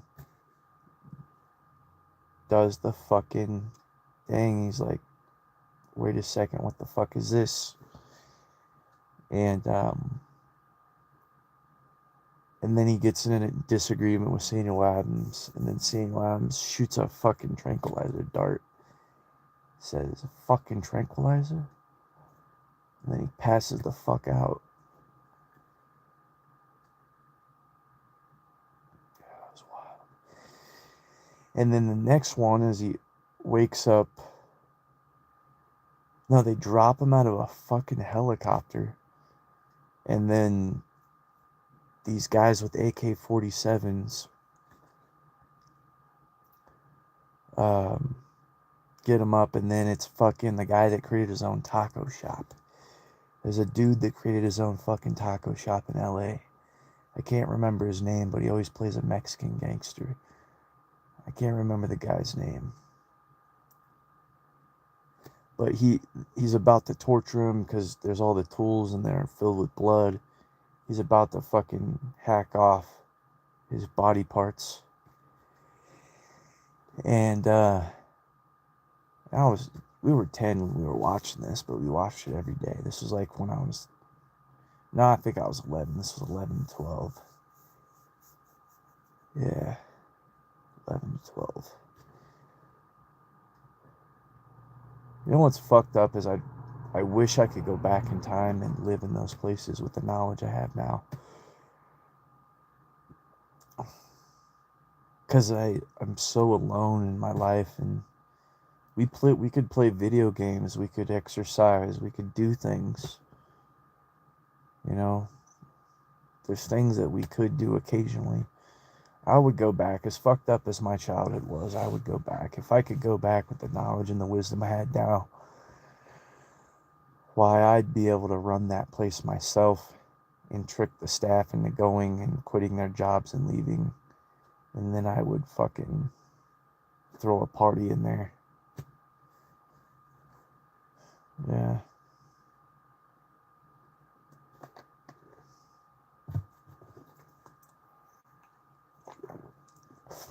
And then I would be able to whoop all their asses when they tried to beat me up. Yeah. If I had all the time in my day to just practice Tai Chi, Qigong, shadow boxing, fucking. That's what I would have done when they locked me in the seclusion. I would have just fucking done that for fucking 12 hours straight in the cell. I would have just fucking drank my own piss. You know? I would have laid on my back, pissed into my mouth. Oh, well, they were just throwing you in the fucking piss and shit when you got thrown into those fucking rooms. I've drinking my own piss to survive. Last week, actually, I drank my piss for 3 days. No, I just wanted to try it out. I drank 3 gallons of water, and then I pissed a gallon and a half of that. I looked at it, it was really clear, and I was starting to lose my mind that day because of the lack of calories.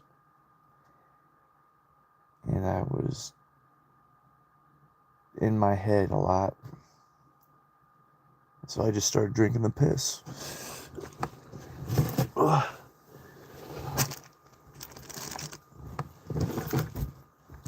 And that's what when I look at all the people that talk about themselves and shit.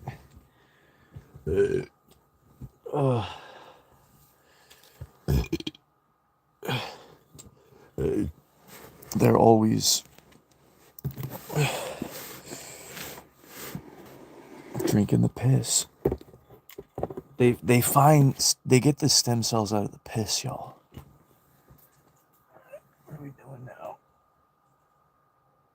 now? Fucking freezing my ass off in here. My hands are fucking cold as fuck. They're like ice fucking cold.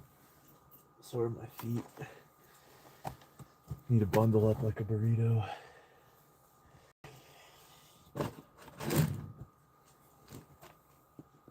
Oh, let's get bundled up. Oh, let's pull from the fucking cosmic tribe.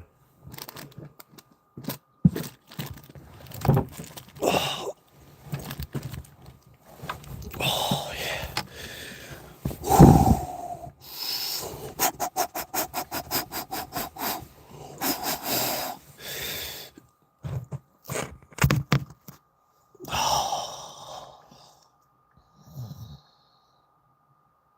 Oh, my first roommate in that place was a kid that stole a golf cart.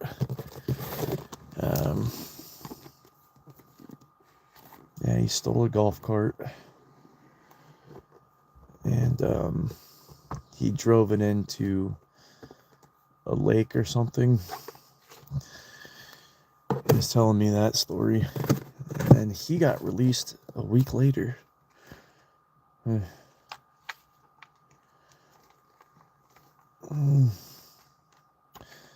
Alright, let's see what... I'm just going to go through these cards, and we're just going to look at the artwork on them. But,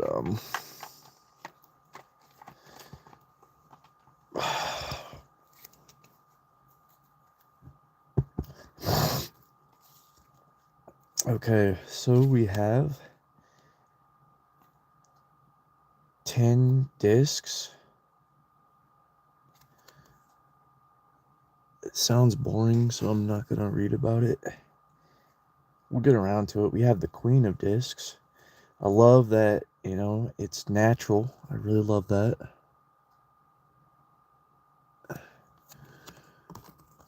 Element of ancient freedom in there. And respect for the body and the connection with Earth. Ooh, the universe. Probably going to have to read this one. I don't know. I really like that. We got the Queen of Swords.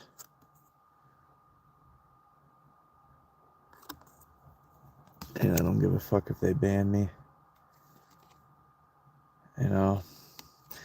Knight of Swords. This is artwork. They have fucking statues in Greece with dudes with penises, and it's all over the fucking internet, so they can suck my fucking fat cock if they're drinking that haterade. If they ban me for this dude that's butt naked, connecting to nature, I mean, he doesn't look like he's in bliss. His chakras aren't even aligned. His shit's limp.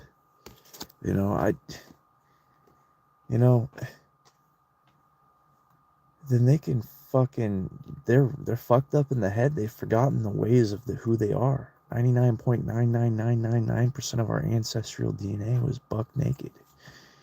You know, we used to be Sasquatches and shit. Princess of Swords.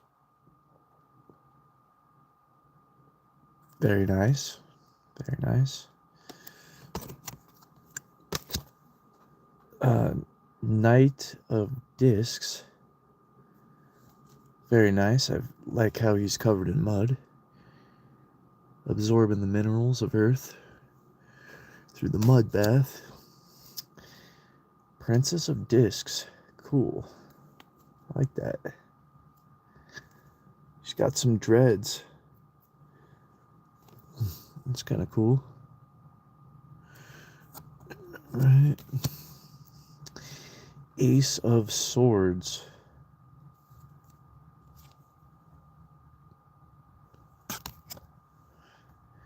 Emergence. Ooh, I like this. I'm gonna put this one over here.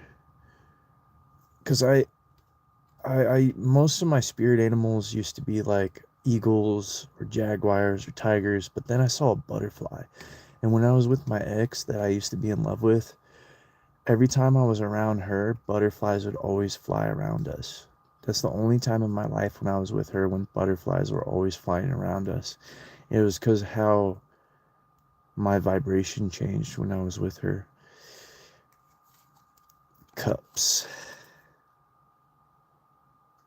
She was a really sweetheart. She was a sweetie.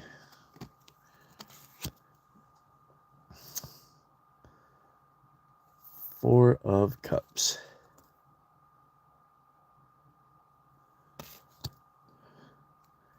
Five of Cups.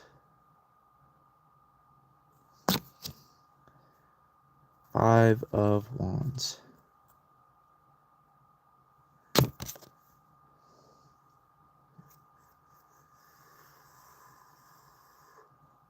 Six of Wands.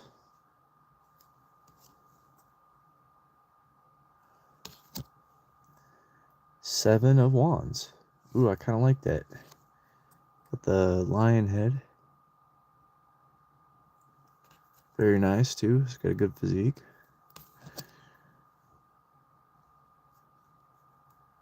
I'm not called to wands right now. I'm just called to the ones that are like their own.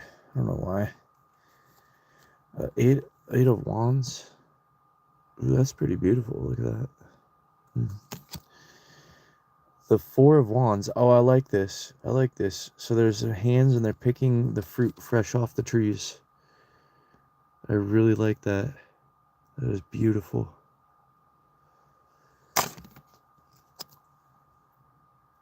No, that's probably my favorite artwork of them all.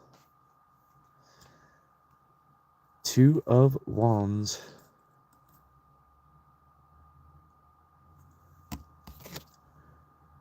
Three of Wands.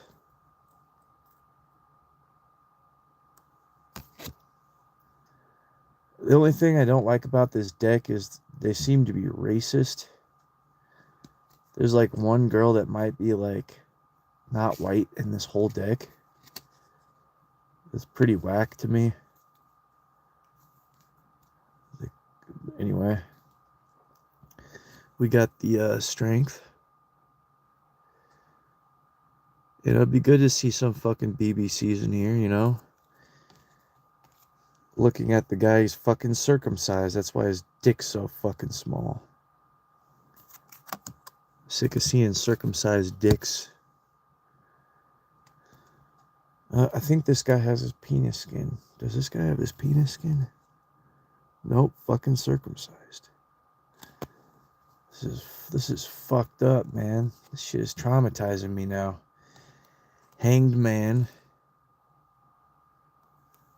Fucking bullshit. The wheel.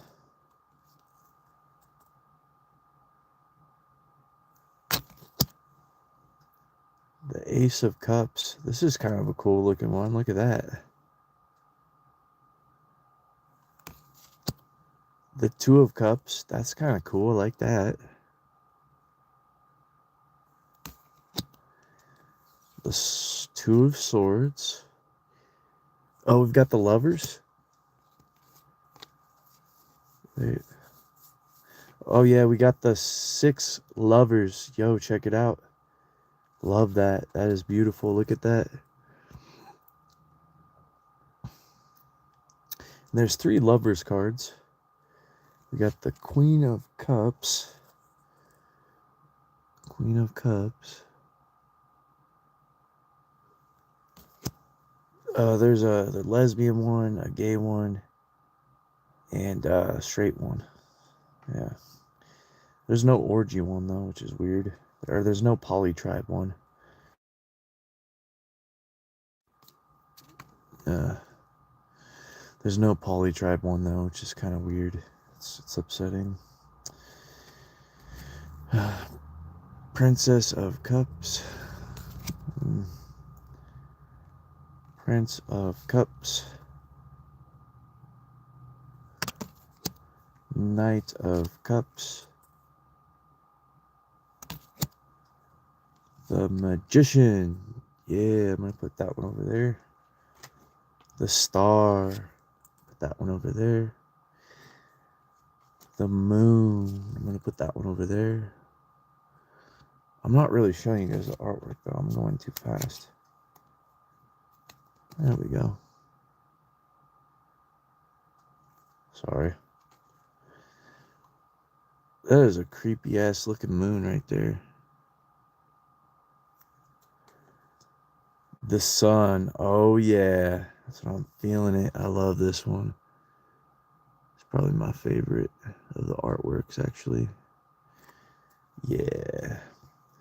We got the Lovers, number 2. This is the Lovers, number 2. And we got the Lovers, number 3.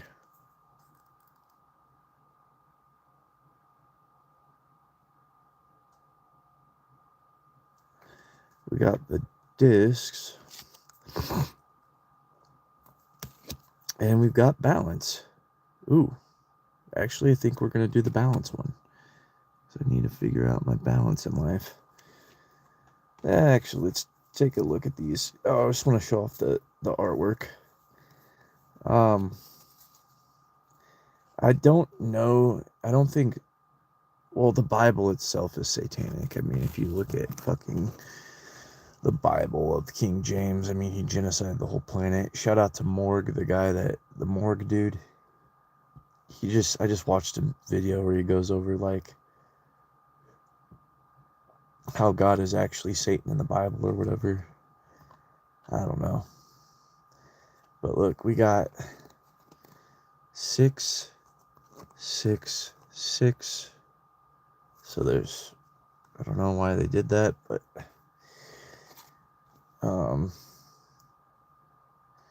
we have they got these blue little creepy things up here. Look at that blue little creepy guy. And then there's those guys. There's a blue little creepy guy up there. He's not even a part of it, you know, and those 2 dudes. And then there's a creepy chick. You know, creeping on them. But who knows, maybe that's their mom, one of their moms. Well, that can't be their mom, because it means they're sisters. Yeah, I'm fucked up in the head from everything I went through, and I watched a lot of porn and shit. There's always that stepbrother getting stuck, and the stepsister getting stuck in the fucking washing machine type shit. But, you know, didn't expect this deck to be, lesbian and gay, but I I was looking, I was trying to, I was watching people that do tarot, and they were helping people to evolve their consciousness through the different archetypes and stuff, like to try to learn the psychology of life or whatever. Oh, there's more. There's more. Wait a second. There's more here. Let me get these out here. Yeah, that wasn't all of them. There's a lot of them. Holy smokes. Okay. So we got the Chariot.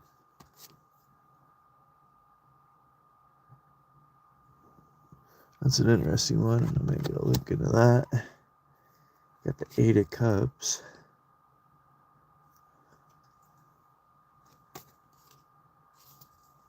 We did the Hermit. We read about the Hermit. We got the Nine of Cups. Kind of cool. The Ten of Cups.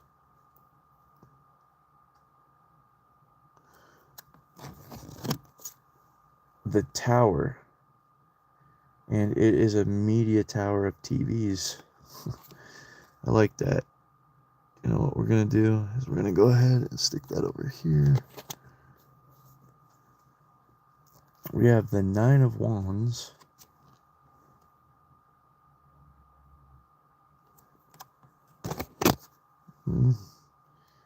The Ten of Wands, and he has a donkey head. That is weird. With a little owl on his head. That is a weird ass fucking creepy as fuck. And then we got the the fuck, these are the weirdest fucking. I tried to find a fucking naturalist. I got the fucking Wild Wind tarot deck, but this one actually had nakedness. I'm like, wow, finally someone created a tarot deck. And like I said, I don't know too much about tarot, but I was watching other people that were helping me evolve and have gotten me through a lot of difficulties in my life. Just by watching them do readings for people, like on TikTok and stuff, and like it's like philosophy, it's like psychology. But this is creepy. Look at this. Look at this shit. Look at this right here. Look at this. Seven of Cups.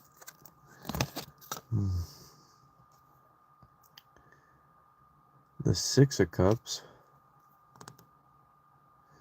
The Fool. I think I'm the Fool. After I read the book, I think I'm the Fool archetype, and I don't know how to not be the Fool, but I think this is me. You know, somehow I always make it out of the alligator's mouth. I don't know. We got the Prince of Swords right here. It just pisses me off. All the dudes on here have circumcised penises, which is fucked up. It's traumatizing. And then all the fucking swords and shit. It just fucks me up in the head. I don't know if I like this. The Four of Swords.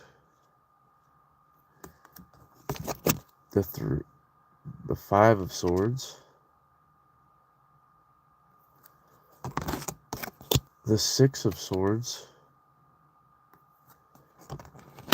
The Seven of Swords.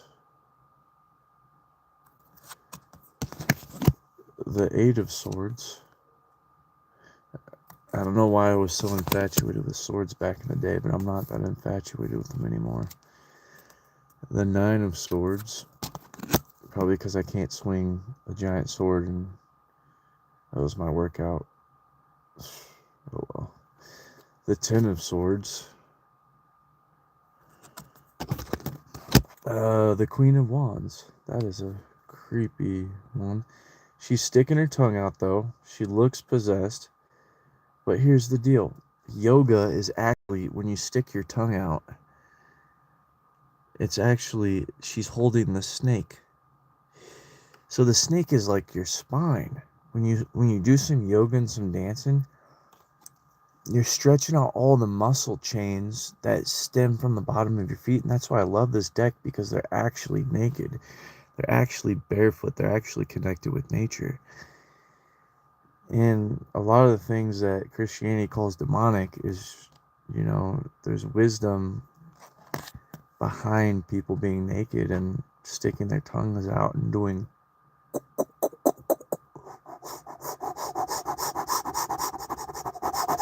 That's fire breath. We used to do fire breath when we were fucking freezing to death. We were like,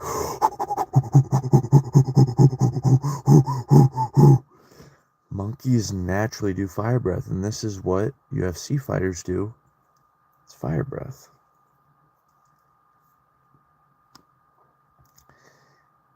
Knight of Wands.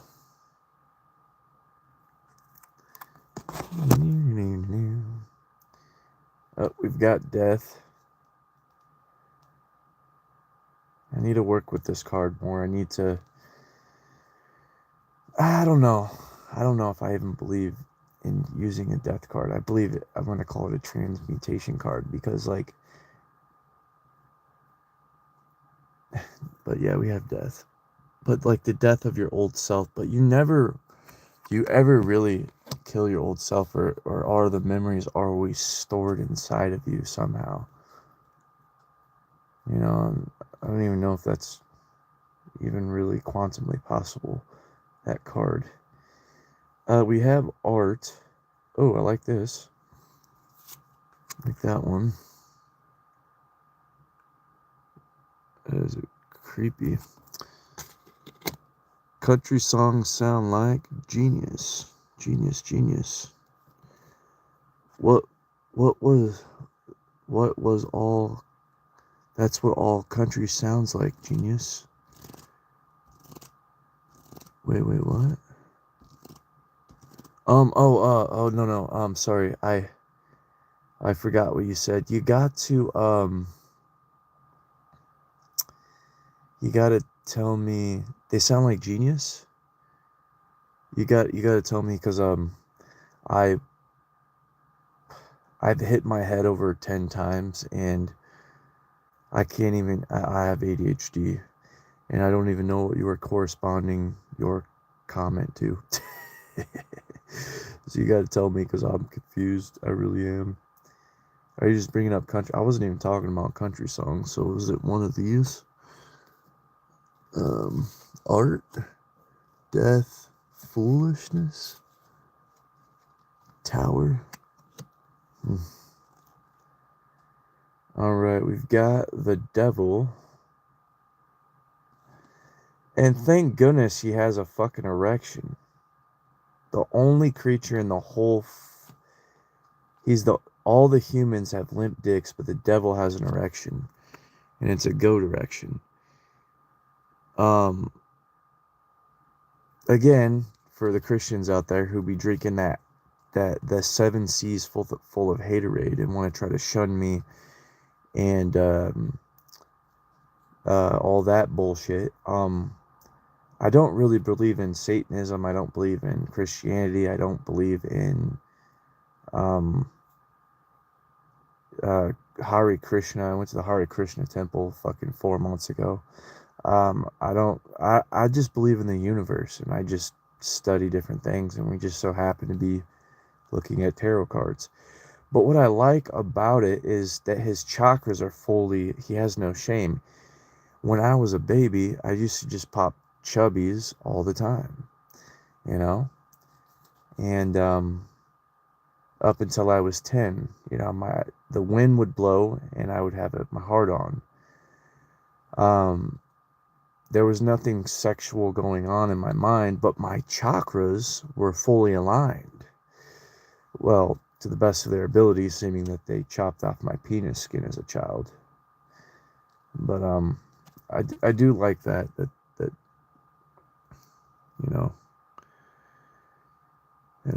all of our ancestors were naked, 99.99999%, not all of them, but in like the last 5,000 years in civilization, a lot of,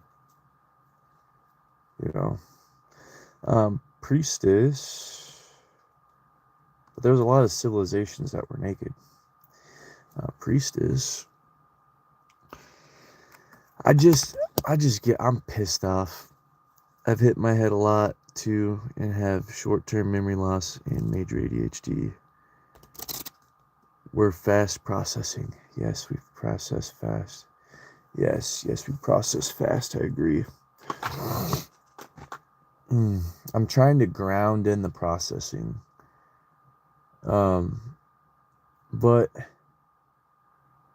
I'm mad at the world right now, and I'm mad that it has not produced me a goddess that walks the earth free and naked wherever she wants, on any border. I don't know if I can be attracted to a woman that can't do this, and it makes me angry and depressed.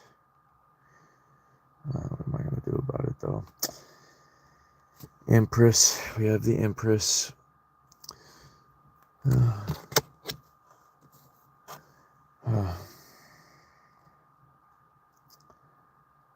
We have the Emperor. I don't know how you can be an emperor with a circumcised penis, but okay then. Is he circumcised? Or I can't fucking tell. His dick's small, so I'd assume he was circumcised. Fortunately, I have a decent sized dick being circumcised but the scar on it is like that fucking much. No, I'm gonna talk about fucking dicks and circumcision. If you don't like it, get the fuck out of here. You know what I'm saying? Because, we're fighting. The bloodstained men are fucking fighting for our fucking 500 million. We're gonna burn the fucking boats, and we're gonna fucking burn the bridges, and there's no fucking turning back. Half of the men in America have had their dick skins sliced off. And it cuts off 50% of the orgasm. 50% of the fucking orgasm and your ability to create oxytocin with your lover. It's absolute blasphemy. And I'm pissed off about it. Oh, we got the Hierophant. And, fucking Tarzan fucking was swinging around the jungle naked until she came, and then they made him put a fucking loincloth on. Ain't nobody fucking clap cheeks like fucking Tarzan.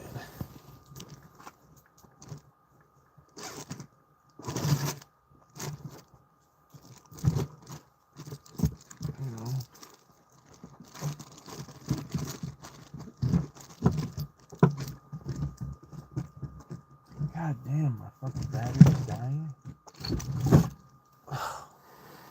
This sucks.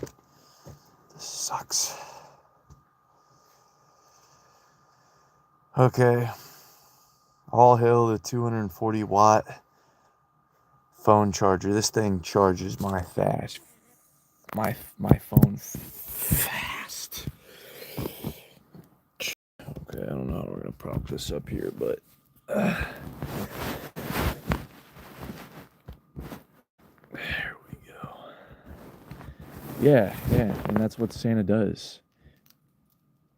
He doesn't give a fuck, but YouTube hasn't made a nude friendly version, so it's not nudist friendly, so I can't just, well, it's too fucking cold right now anyway for me to fucking do that. But I feel like doing whatever the fuck I want to do. If they don't like it, they can run. Being naked ain't sexual, but if I had like a fireplace right there and some stockings hung by my chimney with care, I'd be fucking naked, fucking eating, fucking reading, doing Tai Chi and Qigong and Pranayama. If it was warm, shout out to the Iceman Wim Hof for hiking fucking Mount Everest butt fucking naked, barefoot.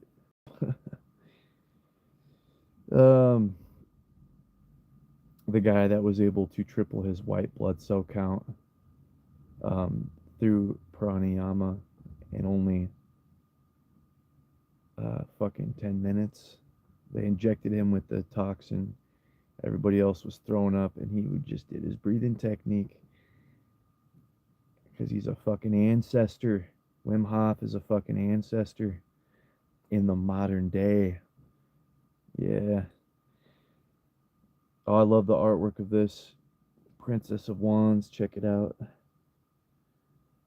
don't know, I might change it up. This might be my new favorite artwork of the whole deck.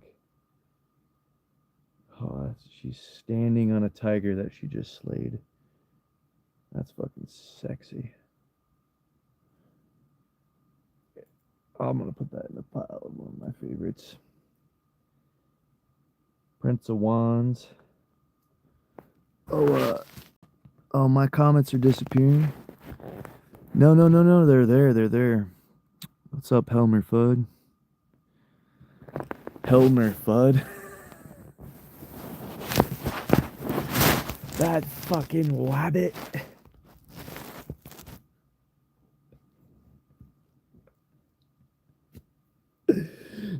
How'd you make your name? How did you make your name, Helmer Fudd? Tell me how you made your name, man.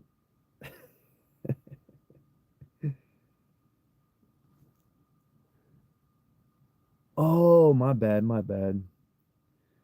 Though it reminds me, because our perception is like everybody just. I jump to conclusion. I that's my problem. I'm so stuck in fantasy land to try to endure life because I won't drink alcohol. I won't smoke cigarettes. I won't pop pills. I won't take medications. So sometimes I just live in fantasy. Um, that's what's up, dude. That's what's up. Cool, dude. Cool. No, I was thinking of the movie, you pesky wabbit, and I was thinking of myself, and I saw myself in Elmer Fudd for a while because how cranky and shit I was getting. I become like the Grinch. It's sad.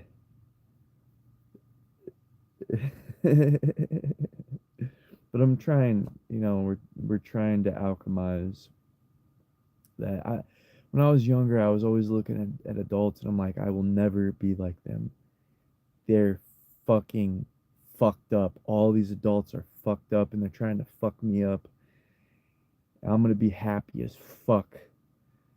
I'm gonna be singing and dancing and frolicking on earth all fucking day. I'm gonna be a millionaire by the time I'm 30. I'm 33 now, and I have yet to see, the DuckTales McScrooge's lair of golden coins. Yet to see it. And I don't even want it anymore, to be honest. If I did, I wouldn't be as lazy as I am. Elmer Fudd from Bugs Bunny in school as a kid.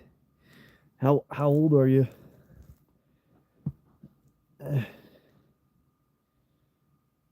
Yeah, I like watching some old school Tom and Jerry. Sometimes it brings back some memories.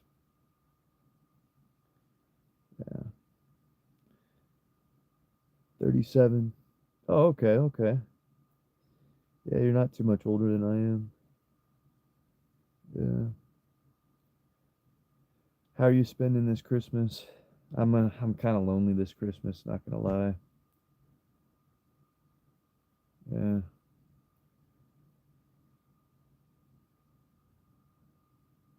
I'm probably gonna spend it alone though. Or maybe I'll go to the zoo. The zoo's probably closed. Maybe I should break into the fucking zoo on Christmas. I'd go to jail though. They'd catch me. If I could break into the zoo on Christmas without getting caught, I would do it. And I would clean it up and I would like pick up trash while I was there.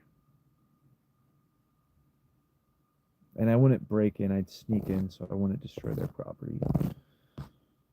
Yeah. I just want to go to the zoo on Christmas. Yeah. Yo, I want to travel soon and do the same thing you're doing. Oh, I live at home with my parents. That's what's up, man. Honestly, that's what's up. Everybody wants to talk shit about people that live at home with their parents.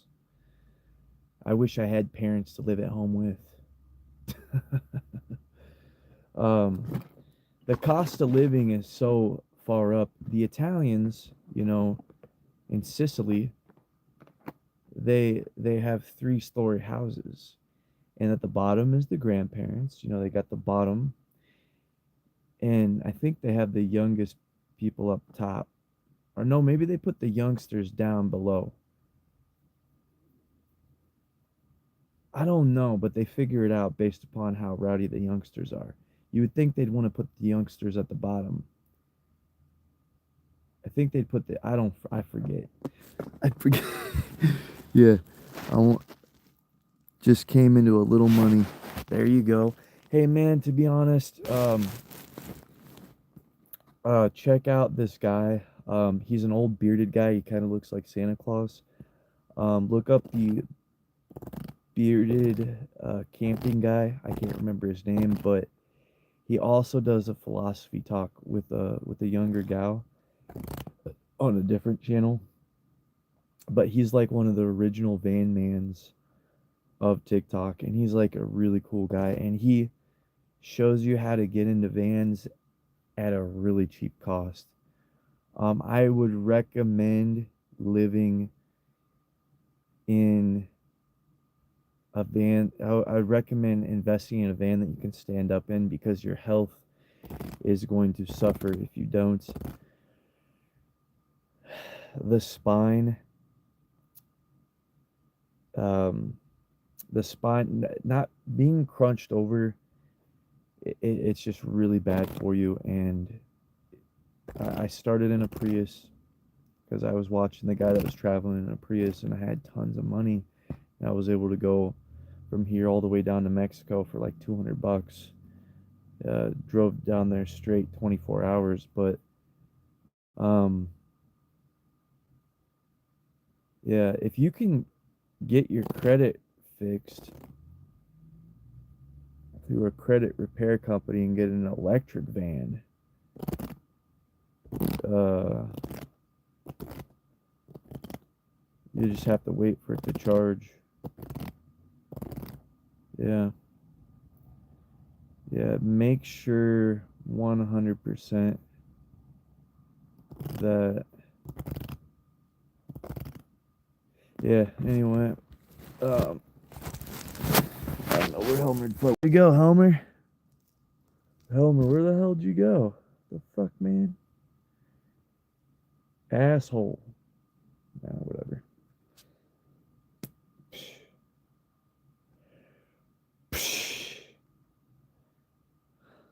Well, thanks. Thanks for chilling when you were here. Um, but I'll just talk on the screen because maybe someone will come back and watch this. But um, he's got ADHD, so he's dipping out. Yeah. So okay. And plus, he's a free spirit. He can do whatever the fuck he wants. I shouldn't be so upset about it. Okay. Ace of Wands. Cool. We'll go ahead and put that over there. I like that a lot. The Prince of Discs. The Ace of Discs. Ooh, that's cool. I like that artwork. The Two of Discs. The Three of Discs.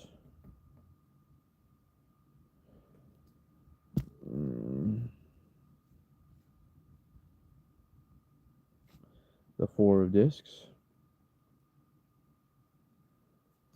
The Five of Discs. Now, this one kind of creeps me out a bit.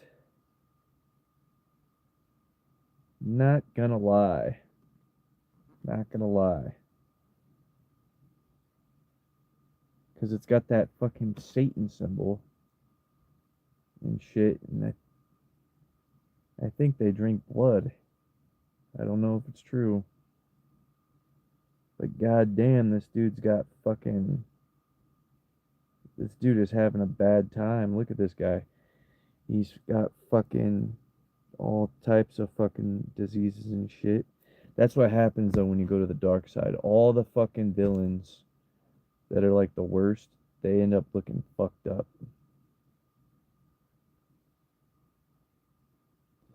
I don't know if that's true, but I don't know. 6 of discs, and some of them, like you got Voldemort and fucking. Yeah, I don't know. That's not true, I guess. You got Smeagol. I don't know. Alright, you got the 7 of discs. My precious. You got the 8 of discs.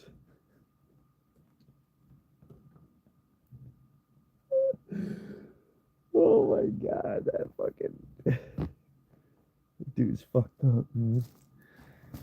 That dude's fucked up.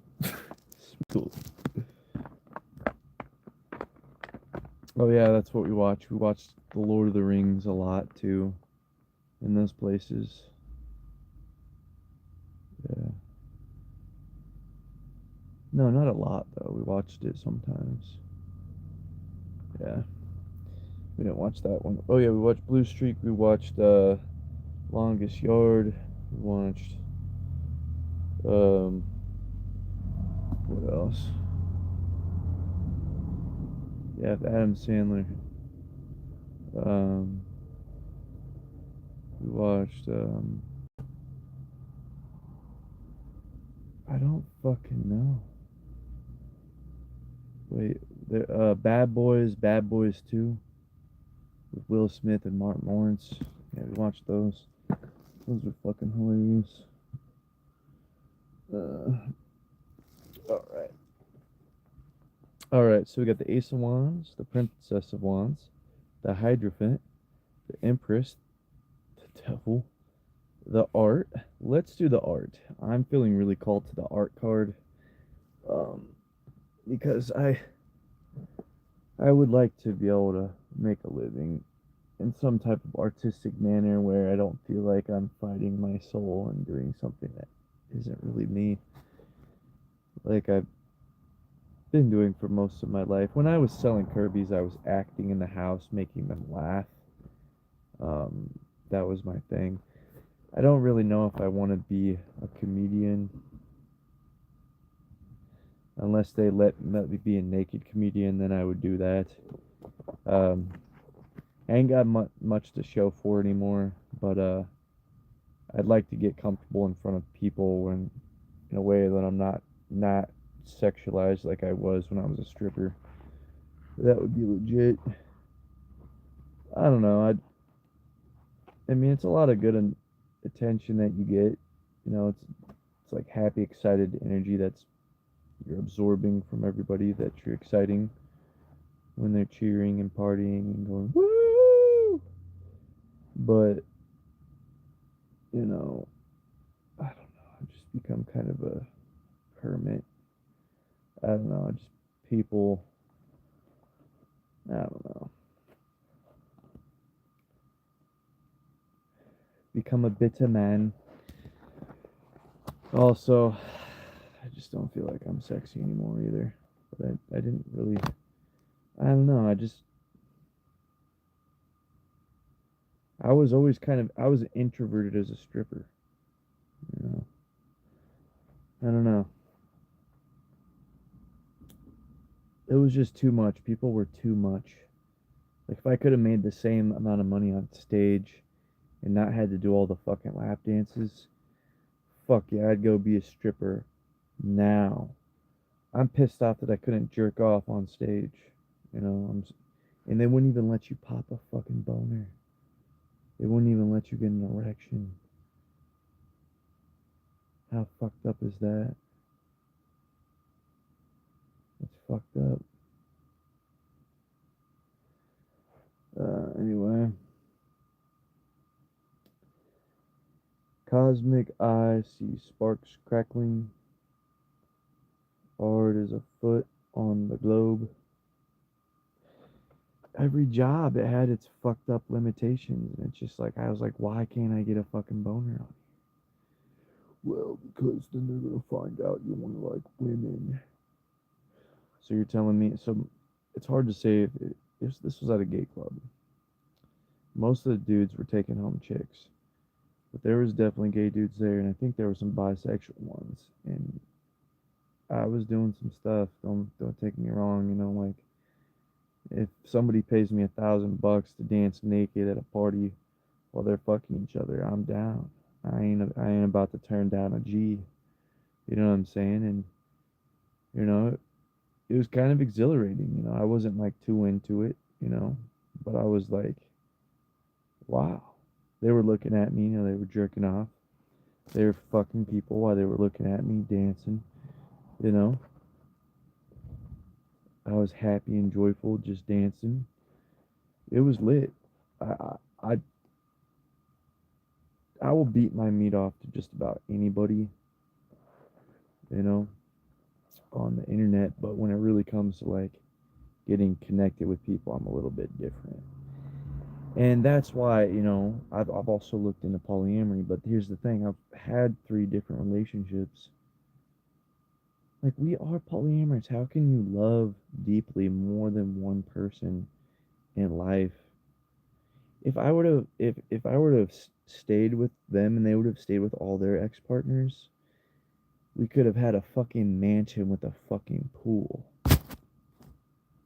You know what I'm saying? You know what I'm saying? And look, yeah, yeah, we could have. We could have actually afforded it. There's nothing wrong with that. And look, the people that I've dated were entrepreneurs, had businesses, you know? It would have been fucking legendary. Anyway. Ugh.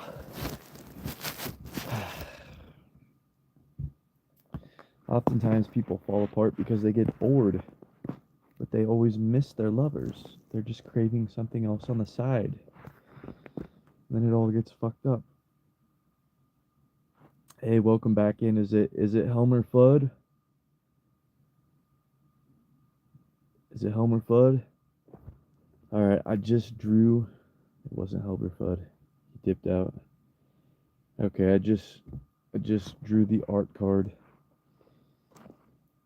Cosmic eyes see sparks crackling. Art is a foot on the globe. The creative virus spreads as planned. They gotta call it a virus, though. I'm gonna get my fucking pen out and I'm gonna restructure this book to say what I want it to say. I'm gonna wordplay this book. Mark my words.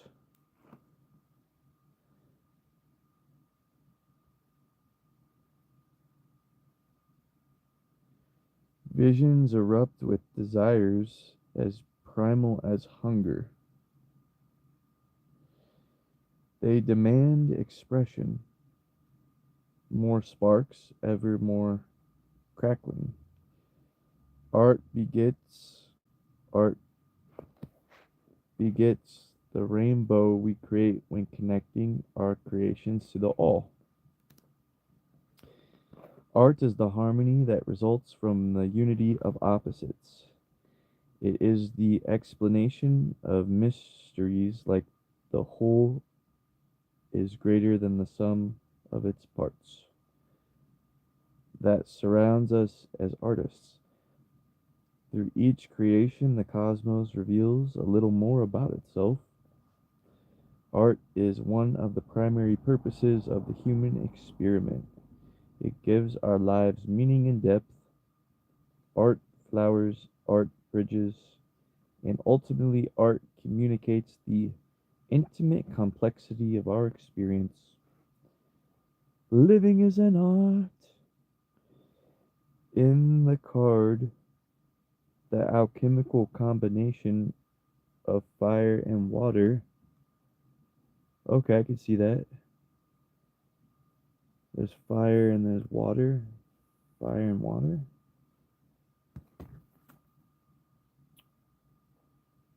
Is the dominant metaphor for the unity of opposites. Water and fire are poured into a golden cauldron, combining to the form from the crackling sparks of creativity.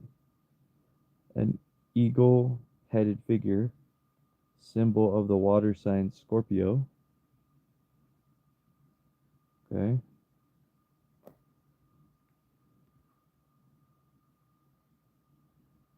Uh,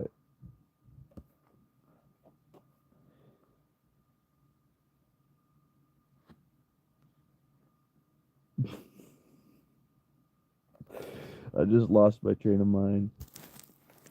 Matthew David Helmer. Grand to meet you. Yes, you're right. We are never alone, brother. Yes, we are never alone. Thank you, brother man. Thank you. We are connected to the universe through auras. The Earth's auras, the ants' auras, the tiger's auras, the auras of the seas, the auras of the skies, the auras of the stars, and all the galaxy. We are never alone. Thank you, brother man.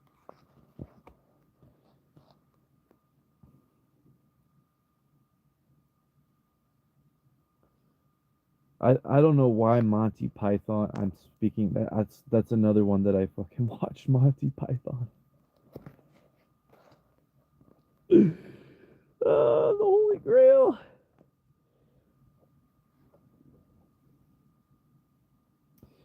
In the alchemical combination of fire and water is the dominant metaphor for the unity of opposites. Water and fire are poured into a golden cauldron, combining to form the crackling sparks of creativity. An eagle-headed figure, symbol of the water sign Scorpio, and a lion-headed figure, symbol of the fire sign Leo, support and guard the cauldron. Their colors are inverted, with the eagle assuming a fiery orange and the lion assuming a watery blue.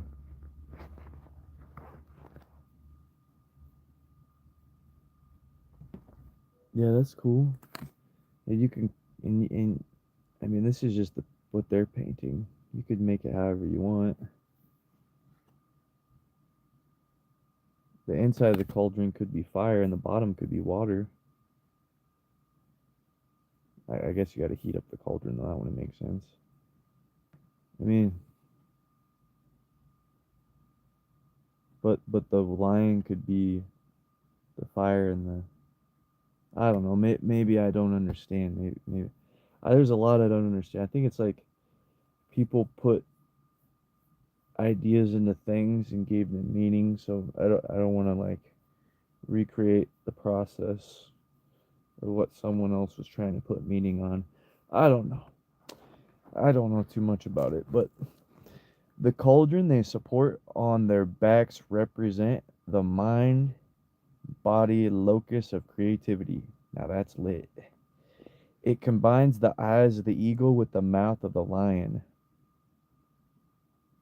Oh, okay, now I like it. Now I like it. That was a creepy ass looking cauldron. I was like, what the fuck? Okay. I'm too cold to really feel this.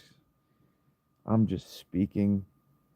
I'm freezing my ass off in here. I really wish I had my own cauldron so I could sleep in it. And I could hunt my own meat and pick my organic vegetables to put in my cauldron. I really wish I had that. In a community of like-minded people. I want the cauldron to be as big as this fucking truck. Yeah. If we kill the buffalo, it'll feed the whole tribe.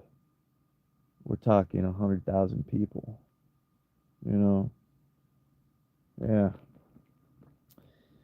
The cauldron they support on their backs represents the mind, body, locus of creativity. It combines the eyes of the eagle with the mouth of the lion. Below them, a fire floats on a whirlpool of water, providing an undulating steam which serves as energy source and inspiration for the creativity happening within. At the top of the card, fire crackles while the bottom water swirls. Oh, I'm feeling like shit, y'all. I need to do some breathing techniques. I really need to try to warm up. I'm starting to feel sick again. We're gonna come back to the art, and I'm staying on here. What is this? Oh yes, French. Someone was trying to teach me French. Yeah. They were really trying to get me to speak French. I don't know why. Maybe they just really wanted to sell their services, but they really wanted me to speak French. Yeah. Okay. No, I was too busy. It was too busy. Okay, let me find some cozy socks. Oh, I need to layer up. I do have a hand warmer. Yes, that's right. I have a hand warmer. $9. $9. $10 at Walmart. Thank you, Walmart. Okay. Highly recommend for the van lifers out there to get a hand warmer. Matter of fact, get like 3 sets during the winter because they don't last very long. Actually get like fucking, they last like 3 hours on. Actually, I have mine on low and that's good enough. I don't know how long. I think they last 4 to 5 hours. Get 3 sets. Get 3 sets, yeah. Oh, I'm fucking dead. Oh my gosh. Oh, look, I love this shirt. Check it out, y'all. Fucking crippled as hell right now. It's Shrek. My guy. Yeah. Fucking love Shrek. Donkey. It says Shrek yourself before you wreck yourself. I love that. Fuck it. You know what? Check this out. Got the white snow tiger. Got this for $5. It is made out of freaking oil, which is interesting. Not the best material, but you know, petroleum.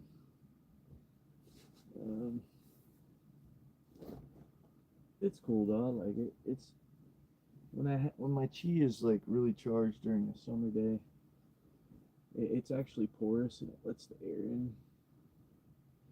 It's actually quite nice. I like these right here. I was thinking about going back to be a stripper last year. I saw this guy.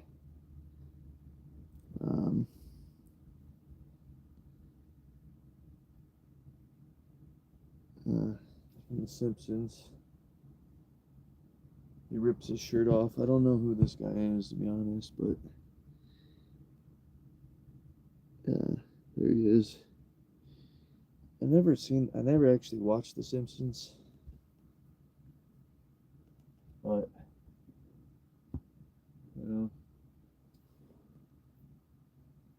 thought I had some warm socks. I guess I could put on the Elvis Presley socks. You know what? I like me some Christmas tunes that are Elvis Presley, so we'll put on the Elvis Presley socks. They're not that warm, but I have to do. The only fucked up thing is, you know, he was with underage girls, you know. At least he was singing about it. Or maybe he wasn't. Maybe he was just in love with an underage girl. And he waited. Who knows? But I heard something fucked up about Elvis Presley. And he couldn't wait to have her virginity taken or whatever. Or who knows? Maybe she already had her virginity taken. But are these clean? They're clean. I think they're clean. Okay. Okay. Yeah, look at that. Good old Elvis Presley. Yep.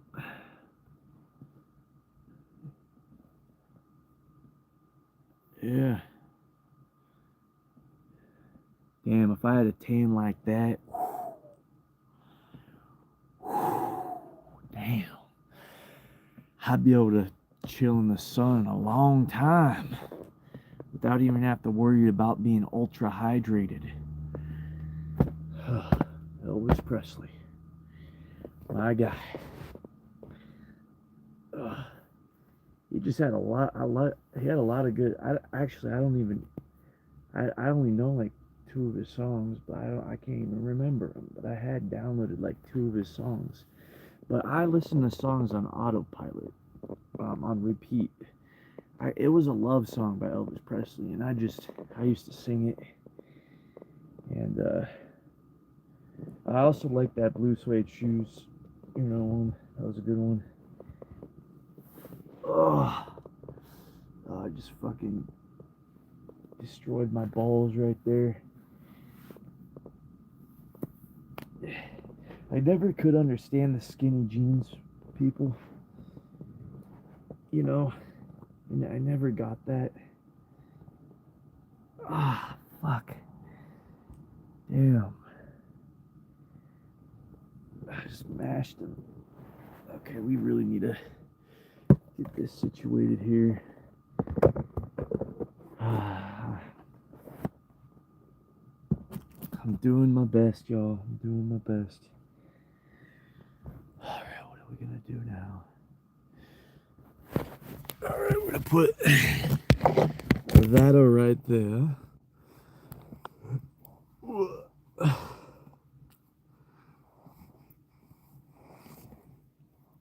And look at what I'm wearing. These pants.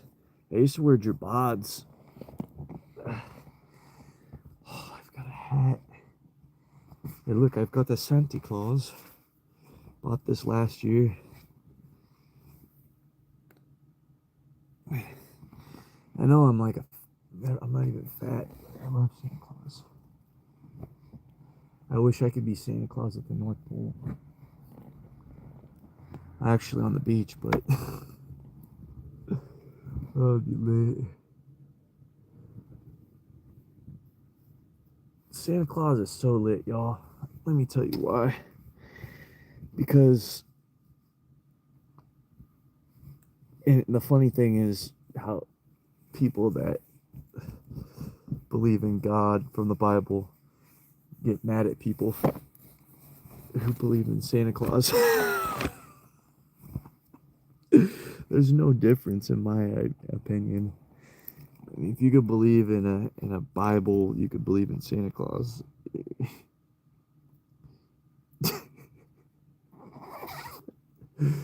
Oh my God. The Bible's not all bad though, you know. It's pretty fucked up though if you read it. I highly recommend everybody read the Bible 10 times and meditate deeply in a cave for a year, and you'll see how fucked up the Bible is. That's some fucked up words and spellings in that Bible. They've been trying to spell out Armageddon for the last fucking 2,000 years. No wonder we're all so fucked up. Okay. Okay, here we go. Alright, check it out, y'all.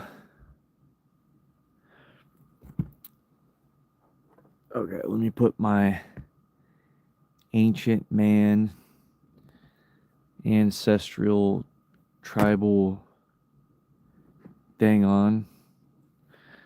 Look at that. Prehistoric.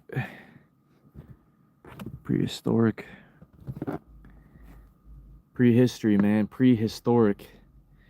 Before history was recorded. Prehistoric, y'all. What up? You're fucking prehistoric, whether you like it or not. Your DNA is prehistoric. What's up? Your 99.9% of your ancestors was butt naked, sunbathing all day, chilling, picking the coconuts off the trees. What's up? What you gonna do about it, huh? That's what I thought. You gonna go out there and you gonna get free, motherfucker. All right. Well, I hope so. I really hope so. All right. All right. Check it out. Okay. Art.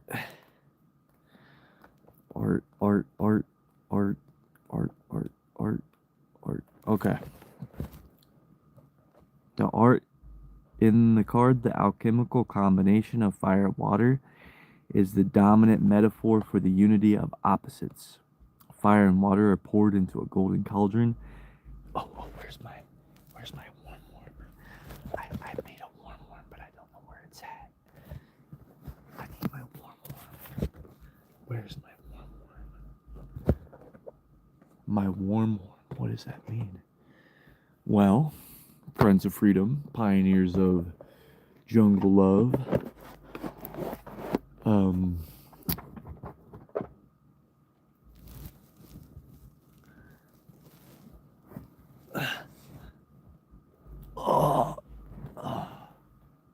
It's right here. Oh yeah. You know what? Let's put a jungle hat on. Let's get silly with it. Oh.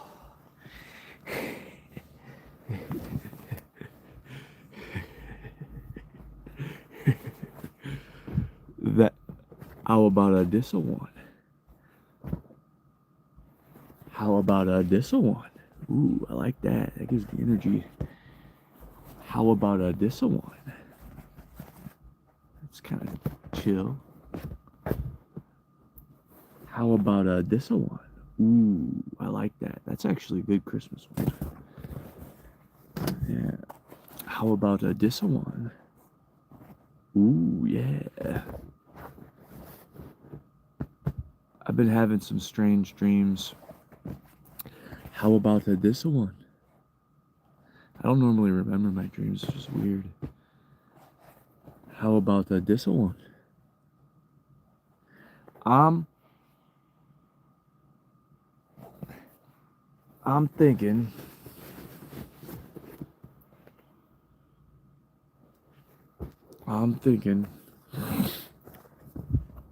this one.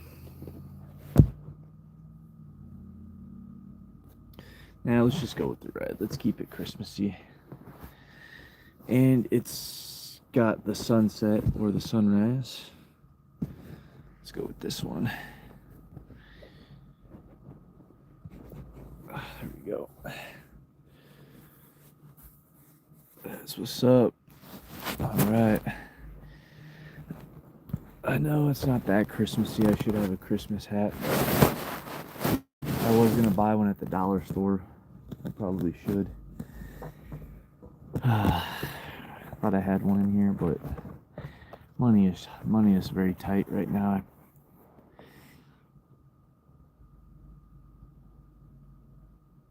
Their colors are inverted, with the eagle assuming a fiery orange and the lion assuming a watery blue.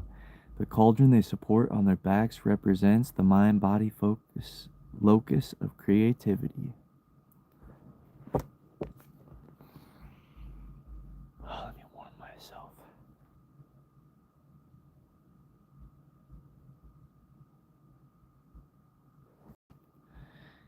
I have a headache, y'all. You know what? We're gonna take a break. We're gonna take a break. We'll come back to that card later, to be honest. Actually, we're just gonna look at the card. Art. Art. What is art? We're just gonna talk about what art is. I don't know. Living is an art, so everything we do is art. You know, everything we do is a creation. I'm trying to become more conscious of that. I'm kind of nihilistic, so I haven't been that great at being an artist lately. I used to be the opposite of a nihilist, but I've become kind of a nihilist lately, which really sucks. Ever since I became a nihilist, I can't say that my health has gotten any better, or my spirit, or my mind, or my body. So I think nihilism is pretty whack, if I would be honest. So I'm trying to ascend out of nihilism every day. I try to resist it. I don't want to say that I am, because I am casting a spell, but it's the overriding thoughts in my mind often lately have been nihilism. It's pretty sad, you know. And life's too short for that, so we need to try to alchemize that and get rid of it and try to look in the beauty in life and perceive things differently. Like that's really what it's all about.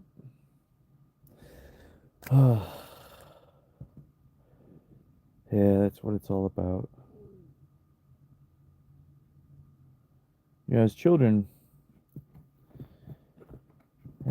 well, we were traumatized as children. Ever since we came out of the vagina, we were traumatized, you know. We couldn't really be ourselves. Back in the day, when you were out in the jungle, you could really just be yourself. Because, like, you were just sitting around in a tribe and you were just, like, throwing rocks or drawing in the sand or whatever you were doing. But life is kind of traumatizing nowadays in the modern world, in my opinion. Things just used to be so much more simple. And yeah, you know, your uncle might have gotten his head ripped off by a fucking grizzly bear, but at least we were able to dance and sing without fucking being shunned for it, you know. I mean, there's pros and cons to everything, and when you see your uncle get his head ripped off by a grizzly bear, it produces something in you so that you can become strong and take over the tribe, so that you know that no one in the tribe is ever going to have their heads ripped off again by a grizzly bear. You know? It's gruesome, but it's a gruesome fact of our ancestors. That's the type of trauma that we had to witness, but it was simple. Now I feel like we're all just traumatized because we're empty inside. And sitting in the school for 8 hours for 12 years, I think that's a worse life than the freedom that we had back then. I mean, yeah, threats would come, but most of the time a bear wasn't about to fucking uh what is that called? Just jump your tribe. Like if you were in a tribe, the bears normally were more afraid of you than you were of them. You know, unless they were hungry as heck and were losing their mind and didn't realize that they were about to die after they went for one guy, you know. And sometimes that's when animals attack, is when they're starving so much that they'll take that risk because they're not coherent with their instincts. But, you know, It's beautiful. It's beautiful. Our ancestors killed all the fucking dinosaurs. They killed all the dinosaurs. Um, I don't believe in the Ice Age shit. I don't believe in that shit. I really don't. I believe that we used to ride dinosaurs and we used to battle.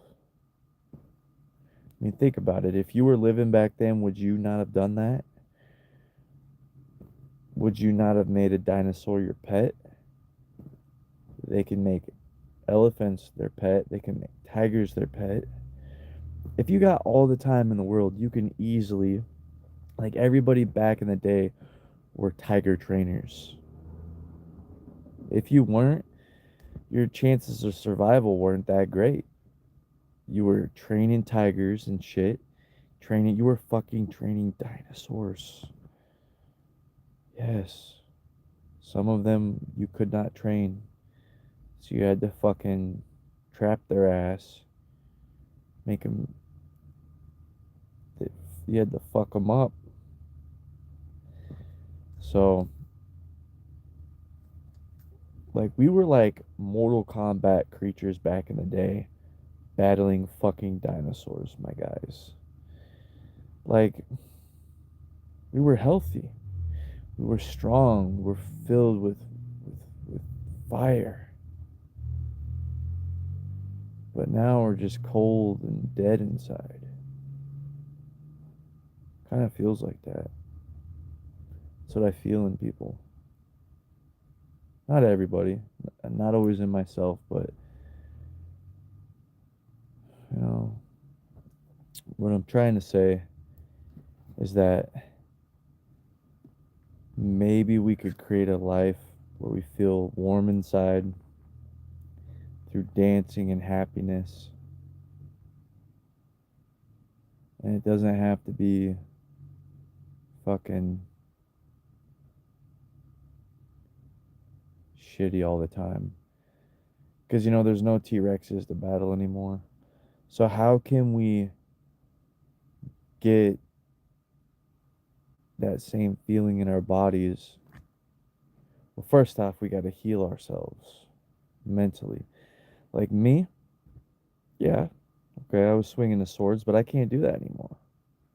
A lot of people are broken mentally, physically, and spiritually. So we got to try to focus on gratitude.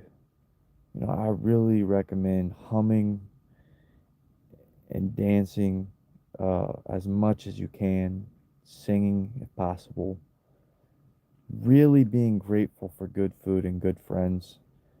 Um, trying, trying, even though you might be a lot different than most people, and they might think you're a freak and you're crazy, um, and maybe you have a hard time getting along with others, try to get along with others. Try to build community, you know. And actually, if you're weird and you feel outcasted, you have to learn how to be a healer through creating excitement in other people's lives. You don't have to do anything, but I highly recommend this. I highly recommend this because if you have a lot of time to yourself, you should be spending it in making your mind, body, and spirit as strong as it can be, healing yourself. So that way you can be of service to your community. That is what I believe. You know, I don't know if I'll ever end up doing it because I'm pretty fucked up in the head and I still feel like a Grinch a lot. But if there is a Cindy Lou Who out there and that woman that he ends up falling in love with, I think it might even be Cindy Lou Who's mom. And she walks the earth butt naked like the Grinch. I'm down with it. I'm down with it. I really am.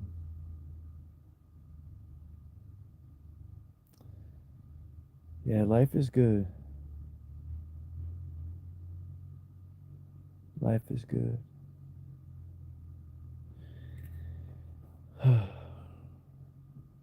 tired, y'all. I think I might go to sleep. I don't even know what time it is. 5:37. I really should be working. I should go get myself some food. I have not been eating well the last 3 days. I could afford to go and get my. I haven't eaten since the video except a bag of pretzels every day. And laying in bed. I've just been laying in bed ever since when I did the video of the Christmas. I don't know when that was. I think it was 2 days ago. I've just been so cold and stuffed up. I can't work.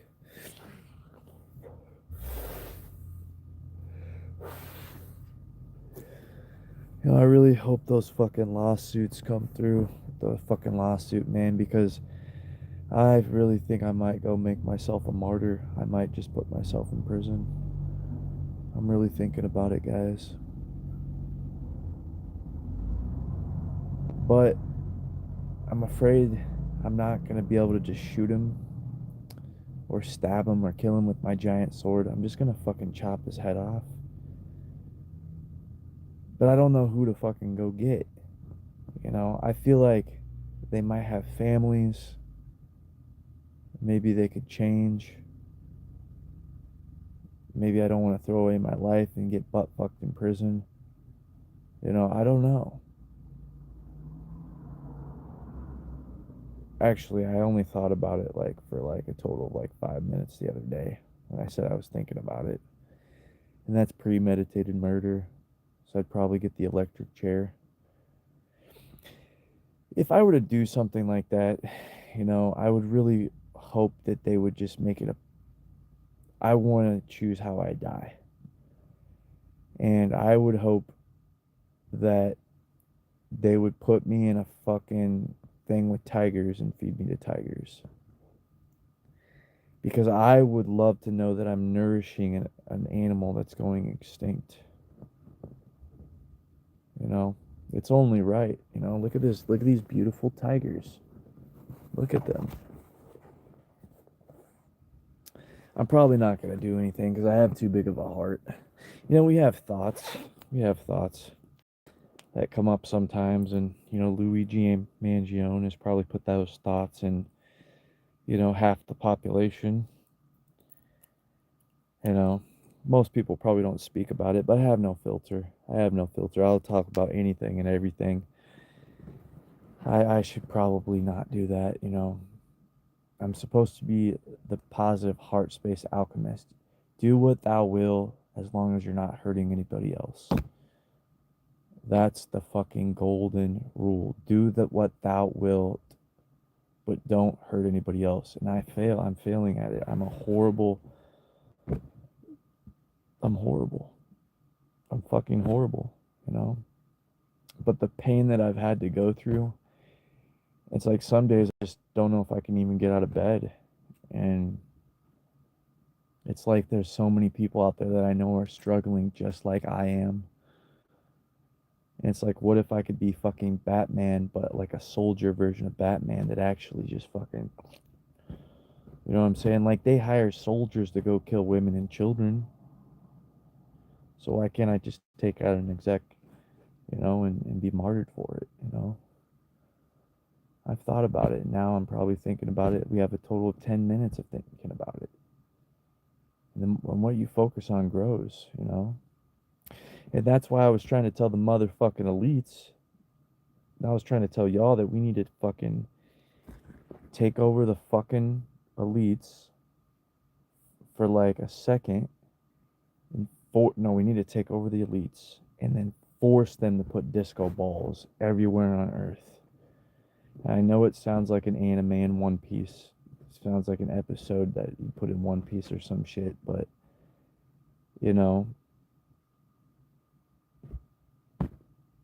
for real. For real. Because they're about to get eaten. You know how many fucking concerts I've seen on fucking TikTok about them eating the fucking rich? Like, I don't know if they're actually cannibals or not, but, you know, I think they're cannibals. They want to eat the rich. It's kind of strange. I didn't know cannibal groups actually existed. Huh. Well, they do promote all these vampire movies, so yeah, these werewolf movies. Cannibals probably still exist. They probably just have to do that shit in the dark. That's crazy. You know, come to think of it, I'm feeding my dark wolf right now. I'd kind of like to see them eat some rich motherfuckers on television. Just go fucking straight up werewolf mode. Just chop off a fucking leg and just watch someone start gnawing on it. I don't think that would be very tasty, but you know, if they're really gonna eat the rich, why don't they talk about it instead of talking shit? You know what I'm saying?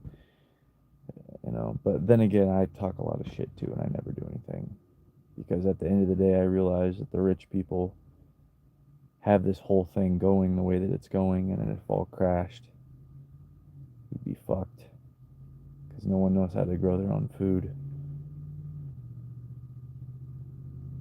Yeah, maybe not. I don't think violence is the answer.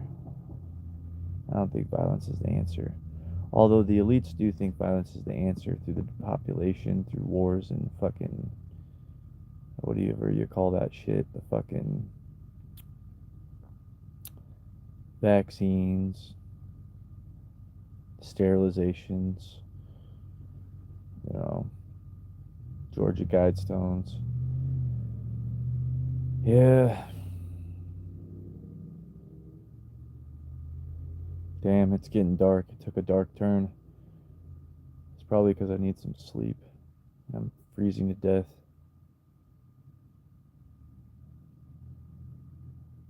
And I'm hungry.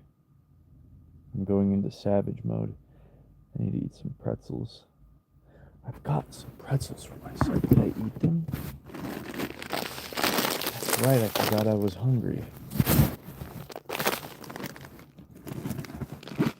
Okay. Mm.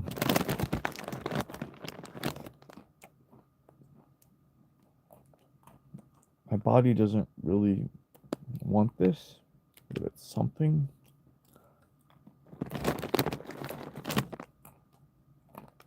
You want some meat, eggs.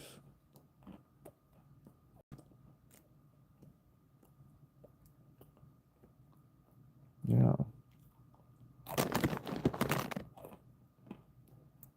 yeah. Mm.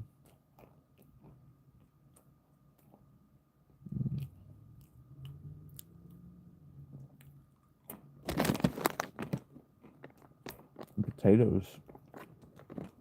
Mm. Potatoes. Meat, eggs, and potatoes, and mushrooms. Yeah.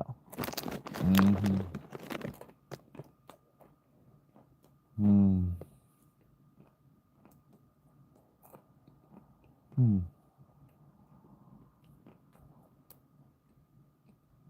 That would really sustain me.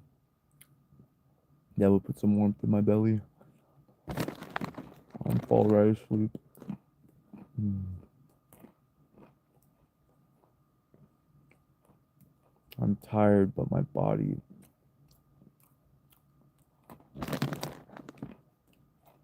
Oh no, I don't know. I'd like to become the food alchemist. That's one of the reasons why I just want to live on the beach, so I can become the alchemist of food. I can actually study how I feel with each portion of different mixations. Mm. Mm.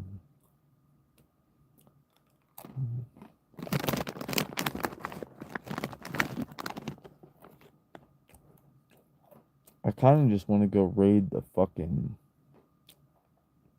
I'm getting ancestral knowledge. It's telling me to just go fucking rob the fucking food from the restaurant right now.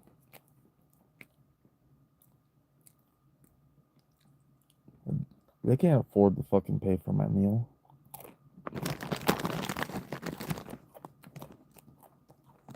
It's not like the company can't afford it. You know, that's why I went to the survival school so I could learn how to forage. They won't teach you that. You gotta pay $6 grand first before you go to the hunter and gatherer. Like, you're teaching skills because we don't have money. You're telling me I have to pay 6,000 fucking dollars? Boulder Survival School, I give it a fucking 1-star rating. Fucking 1 star. They suck. They suck. They're horrible. Mm. They're the worst.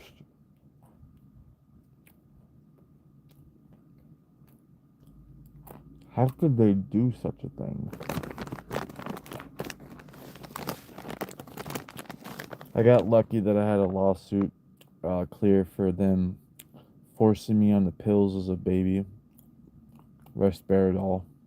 Took fucking 8 years to fucking get chump change for it. Fucked up, y'all. This world is a conniving motherfucker.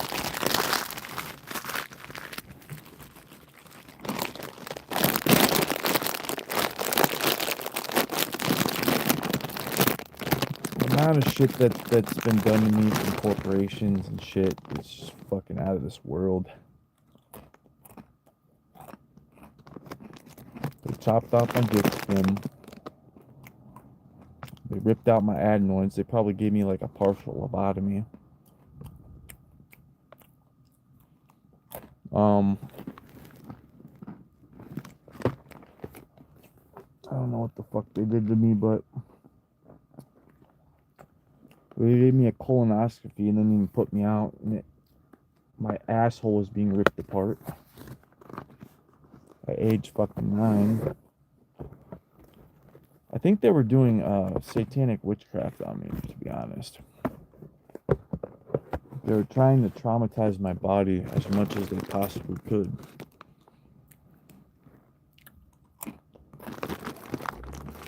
That's what it feels like. They were trying to destroy me.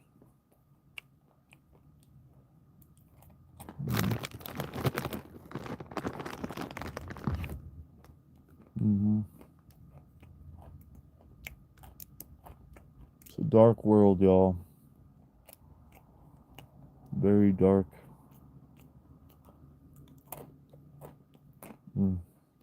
Fucked up. Very fucked up.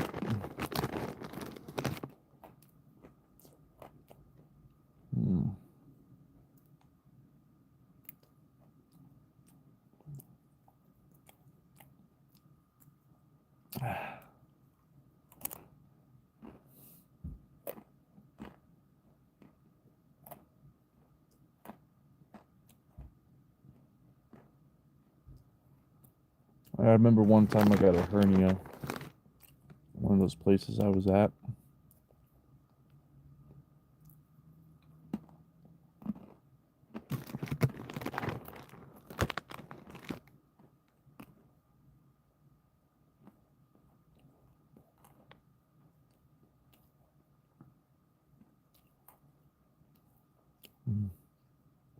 They did nothing.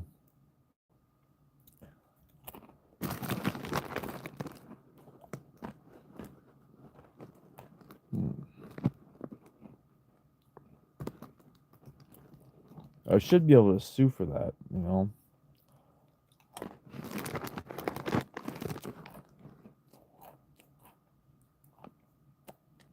I think I got that hernia because they were fucking me in my ass. I was like ripping my ass open.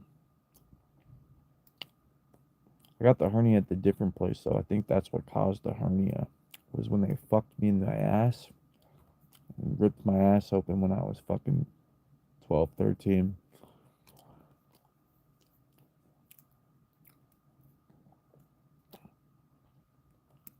It must have fucked up the muscles or something, made a weakness in the chain of muscles that go up where the hernia happened.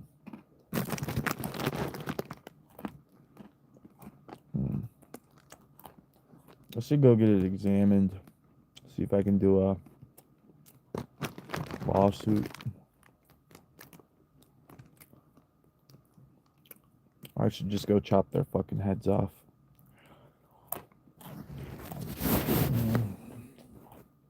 I mean, honestly.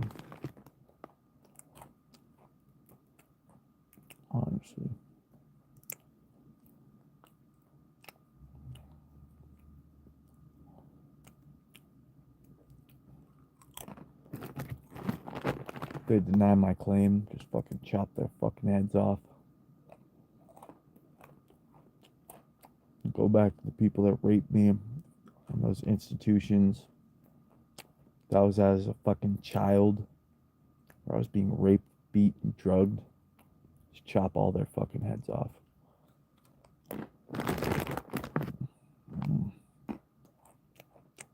Fucking have a layer of all their skulls. And then I'll forget about it. And then I'll just fucking go be happy again.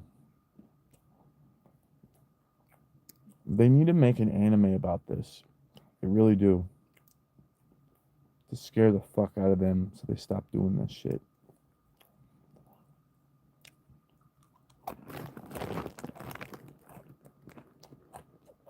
Or maybe we can be nice. We don't have to end their life. Because then their family's going to be hurt. There's a little bit of a heart in you, so we could just fuck them.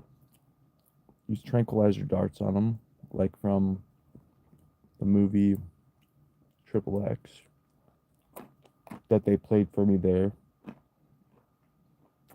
100 times. See, they armed me with ways that I could actually kill them. I saw all the action videos. It's not murder. It can't be murder. If going to war and blowing up other women and children isn't murder, then what I would be doing wouldn't be murder. Well, you know, self-defense and defending other people that they're probably still doing it to. Self-defense.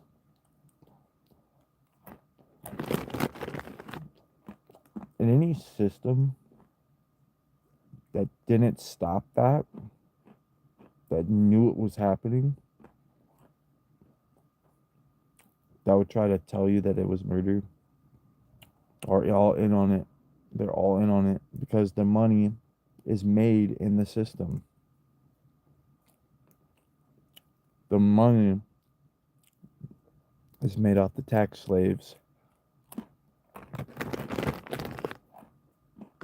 It's just as tax slaves. They really do. Because I never consented to having in my paycheck out of my paycheck. I never consented. I never consented to having my dick skin chopped off when I was a baby.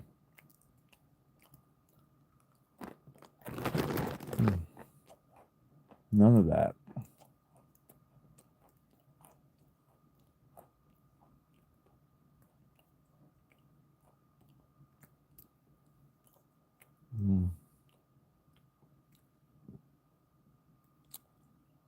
Yep. The legal system is a sadistic, satanic order. It must be. It only makes sense because how the fuck could you take a child away from its mother for wanting to fucking free the nipples and grow weed in their backyard before it was legal. And then later legalize it just because you're going to tax it 25%. Exactly. That's the truth. You know, they're sick. They're sick bastards, man. They're sick fucking bastards. You really had to pick on the mother that was a fucking nudist that was just chilling outside in her fucking weed plants. The hell, how sick these people are, man.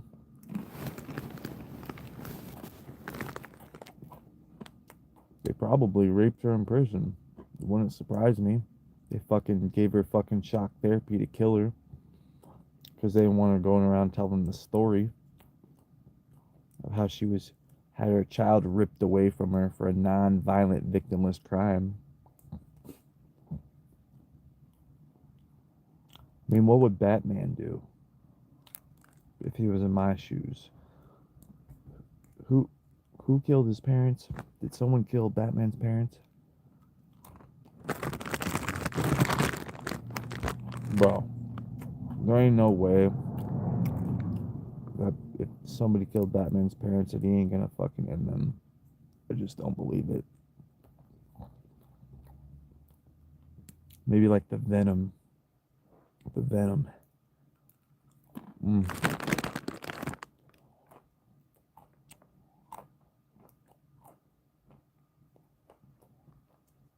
yeah. You know, I believe in peace and love on earth for all of eternity for everybody. But when somebody does that to children, I kind of feel like collecting their skulls for my lair. You know what I'm saying?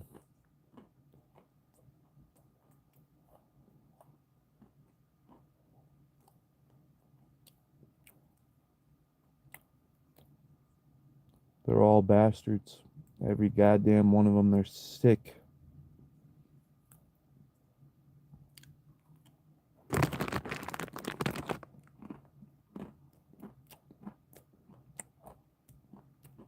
$1 million of tax money goes into housing through the system a child for from like age 10 to 18, something around there. All these different services and staffing agencies, pharmaceutical companies are profiting hand over fist on these kids. You know,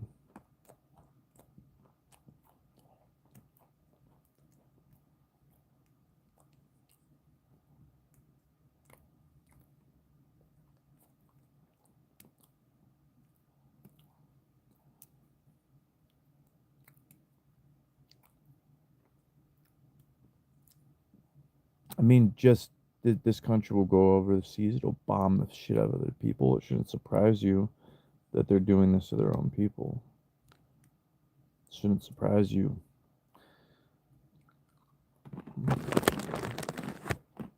Look at what they did to the fucking Mexicans.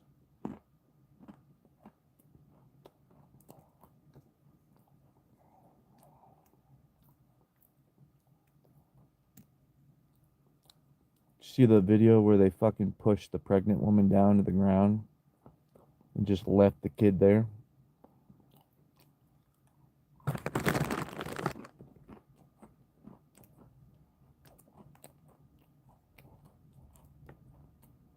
Hmm.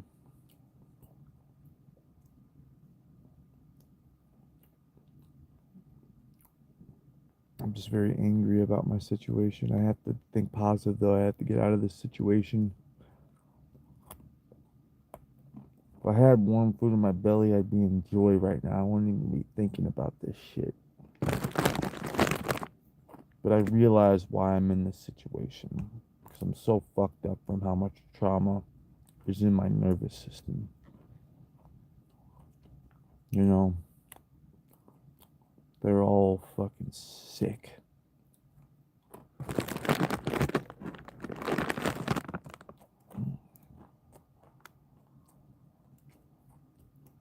Mm. They've done it to so many kids too, and so many people know about what happens in these places. This alone could start the revolution.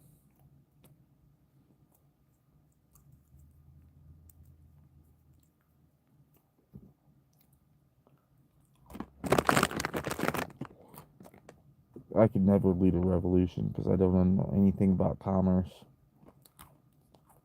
If the revolution happened, it'd be very fucking bloody, and a lot of people's lives would go to shit. A lot of innocent people's lives. The systems are very fragile. So maybe you should actually give a fuck about what they're doing to their citizens.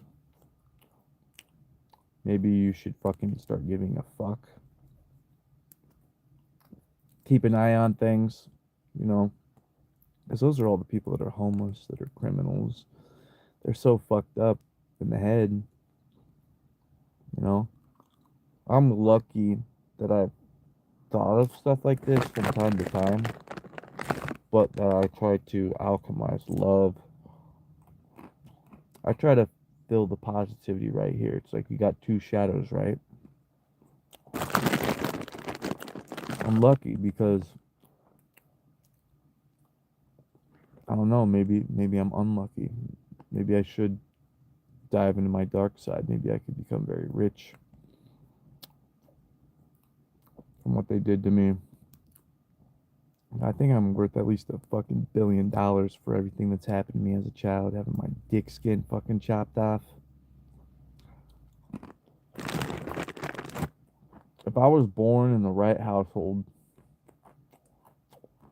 taught the right skills, the right people that have my back, I'd be making I would have made $1 billion, and I would have put those disco balls up everywhere. That's what I would have fucking done by now. Mm.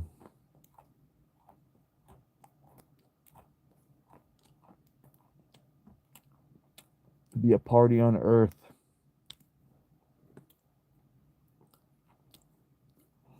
There'd be no more child trafficking fucking kids through child protective services. And all those people that did it would actually know how to actually have a relationship with somebody instead of having to rape kids.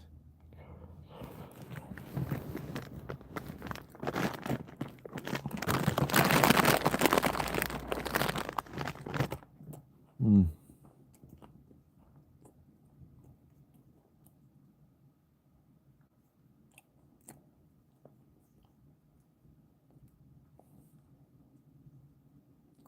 So there's that. Mm.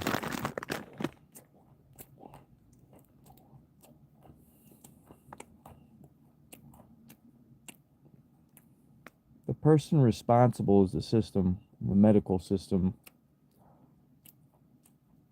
for any ills that I would ever give to society because of the trauma that they induced on my nervous system as a child. They're responsible, 100%. Whoever chopped off my fucking penis skin.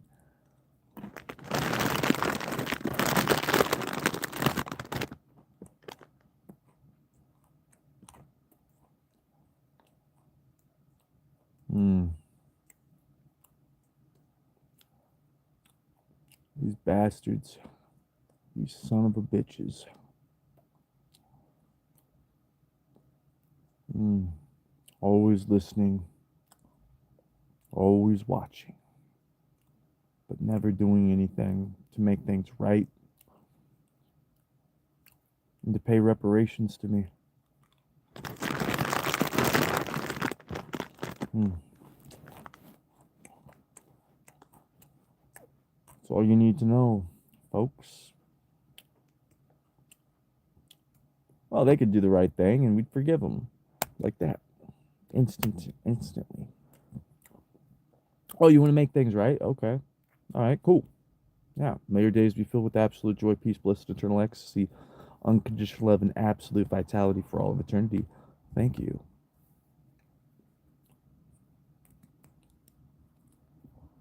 But no. But no.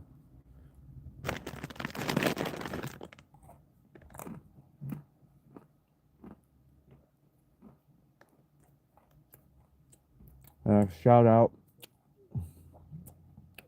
to all the survivors, man. All the survivors of the system. Mm. Shout out to the celebrities that have spoken out on these issues.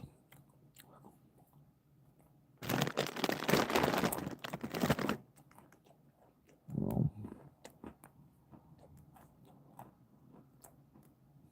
these institutions, these child institutions. Shout out, shout out, shout out, shout out to all of them. We love you. Thank you.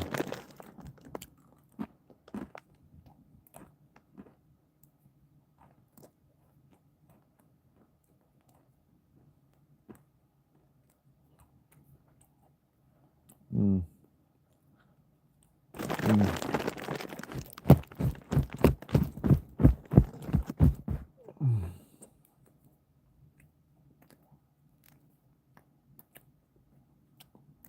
They're master manipulators, guys. They're master fucking manipulators. Master manipulators. And so you have to know exactly how they operate. 100%. 100%. You have to study all their crafts.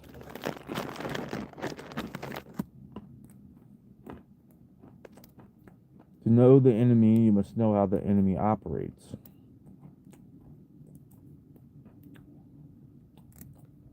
Their modalities of deception,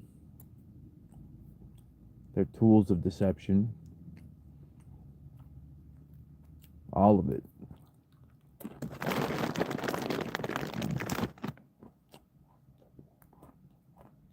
Anybody that's taking advantage of you in your life,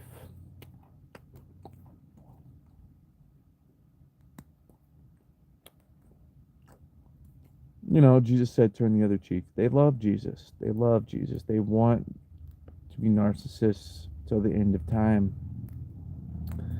Jesus is the perfect archetype for them to not have their throats slit.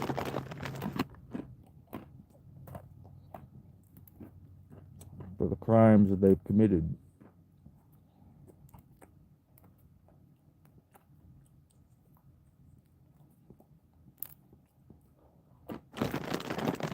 Mm.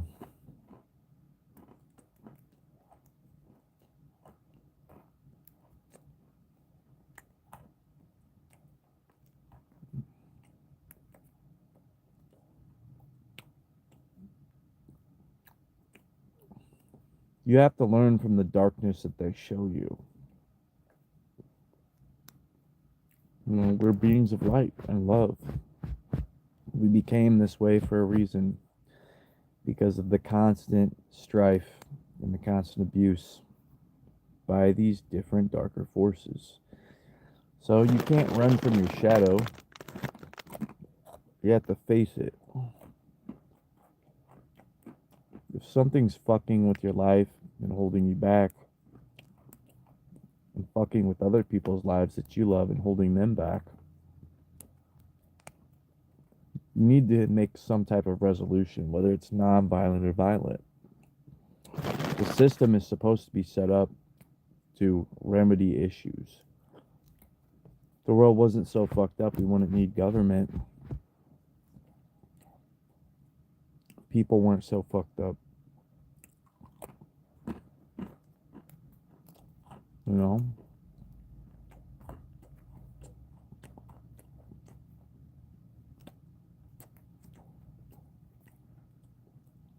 Mm.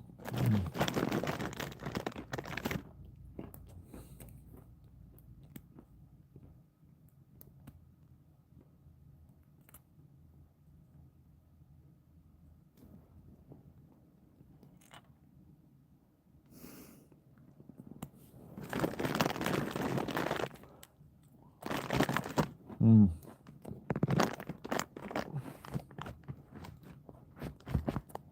Mm.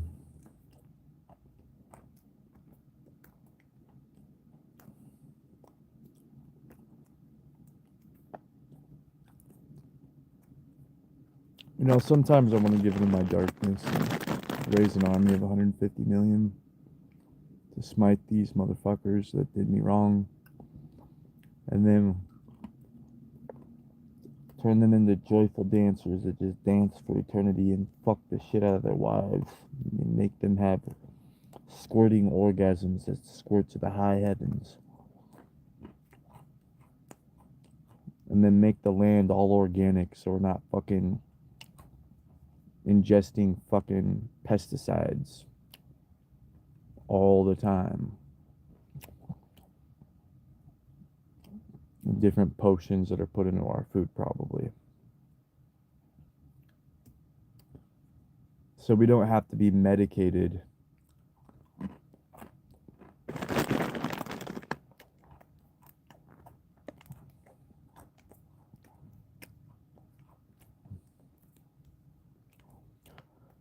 And what these narcissists will do, they'll be like, yeah, he needs to be medicated.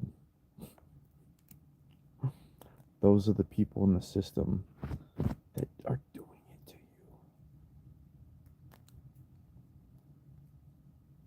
Anybody that's not agreeing, that's going against the trauma that you've expressed and saying you're crazy or you need this or you need that, they are the people that are doing it. They're doing it right to your fucking face. They're letting you know who the enemy is.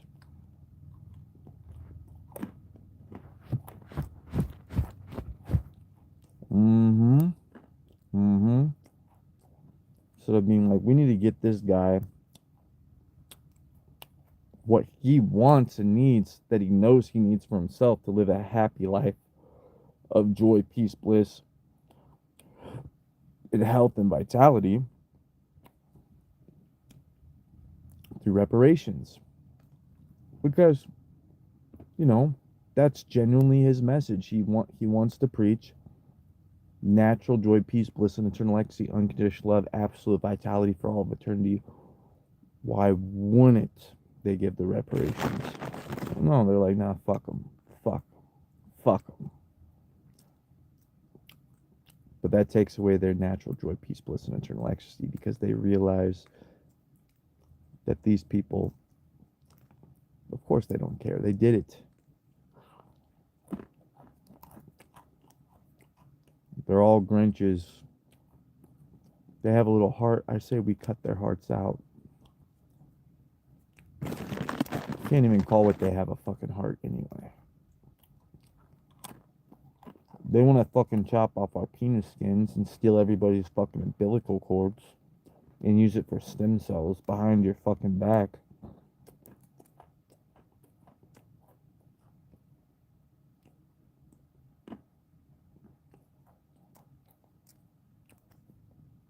Uh-huh. Yeah, all the mothers could have had their fucking births paid for cheap if they knew actually how much they were selling their umbilical cords for that are making stem cells. 100 fucking percent.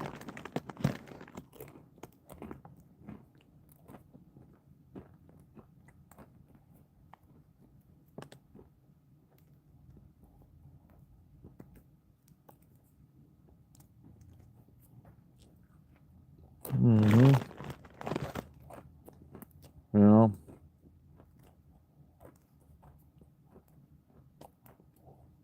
I'm thinking all these surgeries they try to get you to do is to actually destroy your fucking chi. They know the information is out there on how to heal the body. They know about it, but they're purposely trying to destroy you as a vessel to make you weak and easily controlled.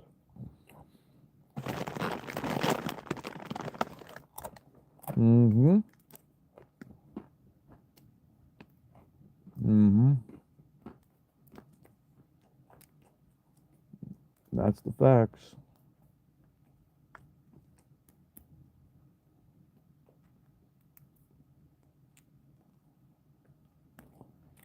Everybody knows it. People are hip to it now. Not everybody, but a lot of people are hip to it. All this stuff I'm talking about.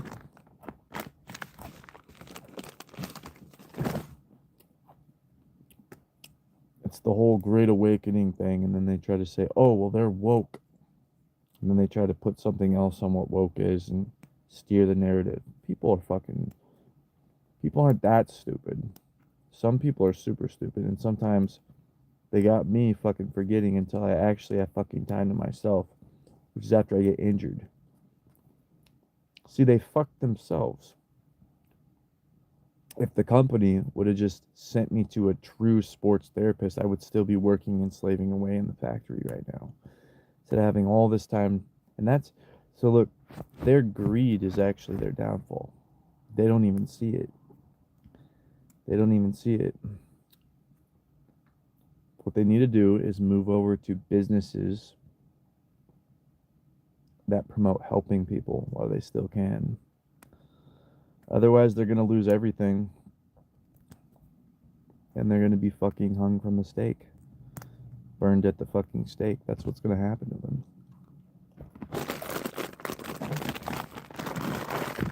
It's just history, y'all.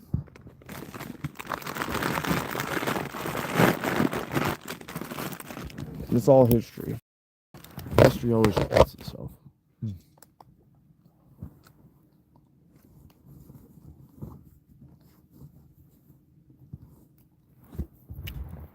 If you want people to forgive you, you gotta fucking work with their negotiations. If you want to create enemies for life, just fucking have them resent you every day of their lives by not making things right. Have it fester with all the conversations of all the people that they ever meet. It's a lot of people. It's a lot of people. Wow. uh,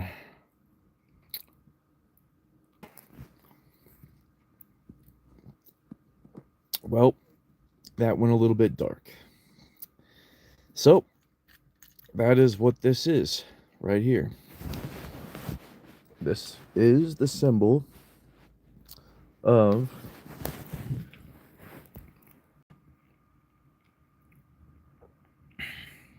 the yin and the yang.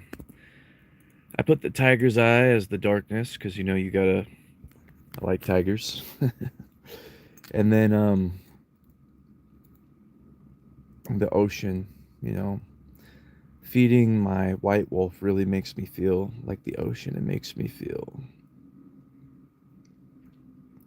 even when I'm in the water and there's waves that are cowabunga and shit.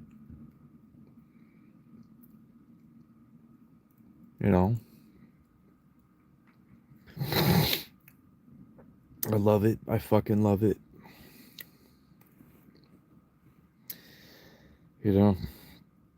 I used to just all be peace and love, I used to wear a cross. Yeah. I used to just why do we wear crosses when Jesus was pinned to a cross and bled out and stabbed in the fucking side? For real? Like that's the symbol of Jesus Christ you want to wear? Are you fucking kidding me? That is the most fucked up shit ever. Now they call everybody to be like Christ. They call everybody to be a martyr. That's what Christianity is. They call us to all martyr ourselves. And me talking out against the evils is I'm like Jesus. I'm setting myself up for the potential of being martyred.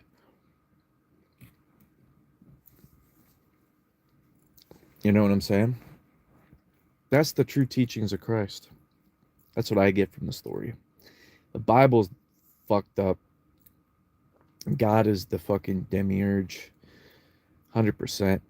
The devil is you. God is you. Jesus is you. Any thing that you put your focus on is you, right? Your name is a curse. Your name is a curse. It's limited.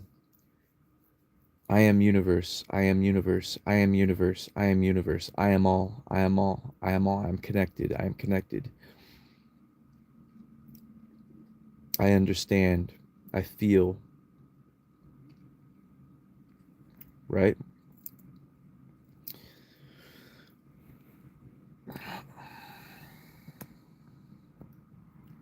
I joy. I joy. Yeah.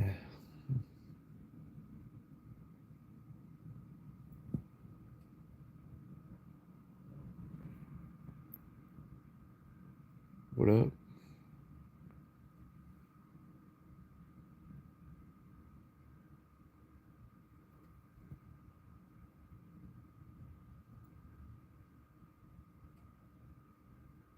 That's beautiful. I like that.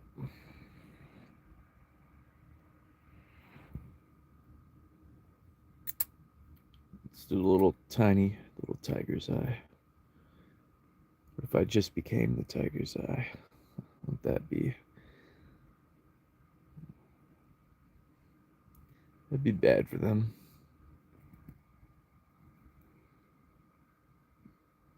I could easily do it. I don't know. I don't know. I don't know. I kind of wish that they would just apologize and just pay me like a large sum of money. You know, that's what I really just wish they'd do. Like, even if they're really not sorry, that's just what I wish they would do. They'd make things right. hmm Because, I don't really want to become like the darkness. They're when you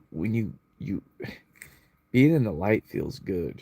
It feels fucking amazing. Plus, you have anti-aging aura that you don't have as much when you're in the darkness. You can figure out how to like move chi within your body, but it's it's not even close. It's not even close. And the karma that you get from the people that surround you when you are a dark motherfucker, you're constantly having to look out behind your back. You really don't have people that really love you and trust you in the deepest ways. Anybody could stab you in the back at any fucking time, or turn to the light side and then fucking rat you out. So it's just like, and nobody really is fully all good. They have a dark side, you know. So like you fuck with enough people, you get what you fucking deserve. That's just physics. It's just fucking physics, you know. And that's why I don't really agree with the dark side. I think it's very shallow. It's very short-sighted, you know. Even if you have technology that keeps an eye on everybody, it's still short-sighted. That technology is going to be cloned and used by other people that are going to be tracking you yourself. It's just like this whole technology is just a bad idea to begin with, but that this is where things are going, and it'll be much easier to prove things, but actually it won't because of AI and the fakeness of videos and all this shit. It's the whole entire surveillance system is all could all be fraudulated. So why would I want to participate and live in a system where everybody has already lost complete trust in the system to begin with? You know what I'm saying?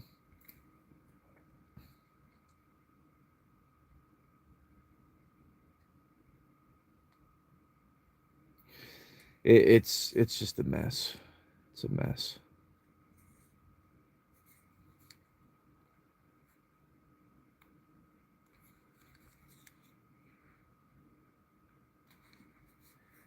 You know, and that's what they do, and that's what they do.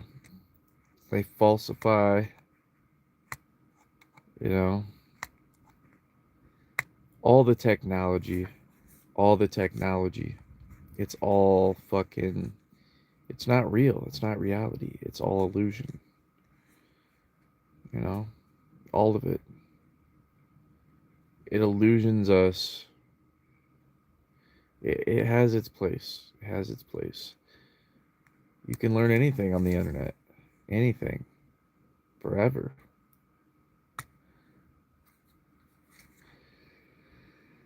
And I've already watched, 20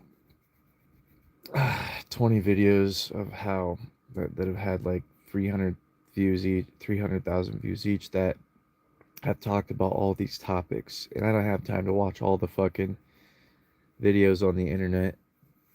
But I spent a lot of fucking time on the internet just to try to get an idea of where society's heading, where it's going, what it's doing, what the playing field's going to look like,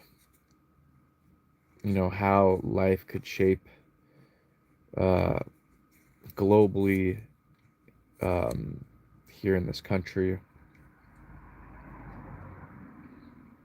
how people are responding to the new technology, people's fears about it, all of that, all of that.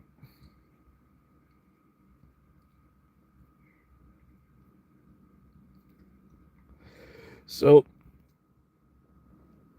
stay aware, use your brain, question everything, everything, question everything. I could be an AI right now.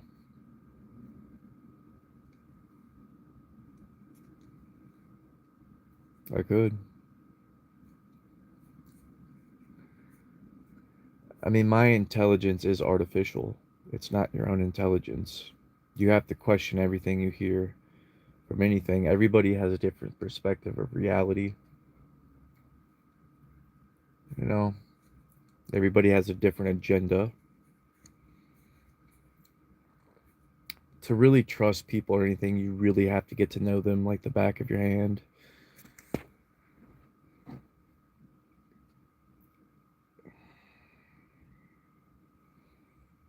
Like the front of your hand. Yeah, and everything can be faked nowadays. Everything can be copied. Everything can be cloned.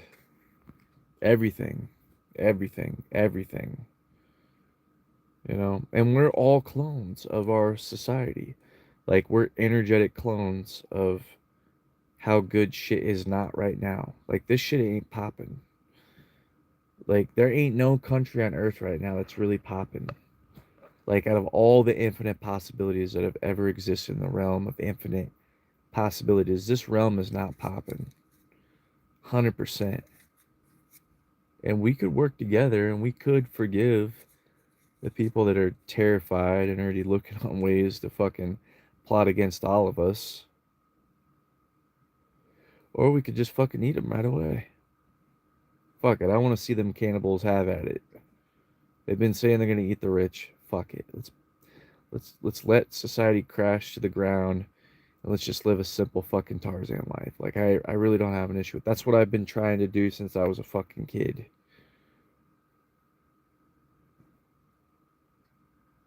You know? I I don't know, maybe it was the movie, what was that movie? And you got to blame everything I say from the Bible because the Bible has created this for all of us. The Bible.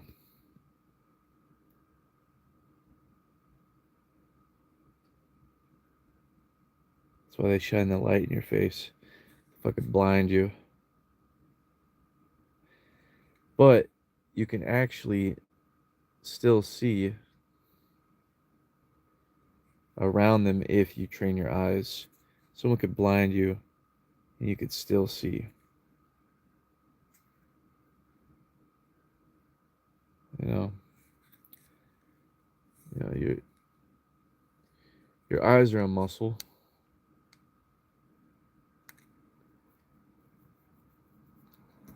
You don't think people can see through walls? Are you fucking shitting me? Yeah, some of them could see through walls with technology, but this is very inferior technology to the technology that you have inside of you that they've been trying to fuck with by chopping off your dick skin and fucking with your body.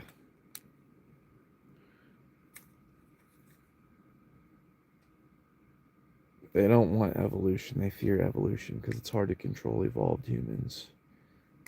They want to de-evolve humans. They want to evolve.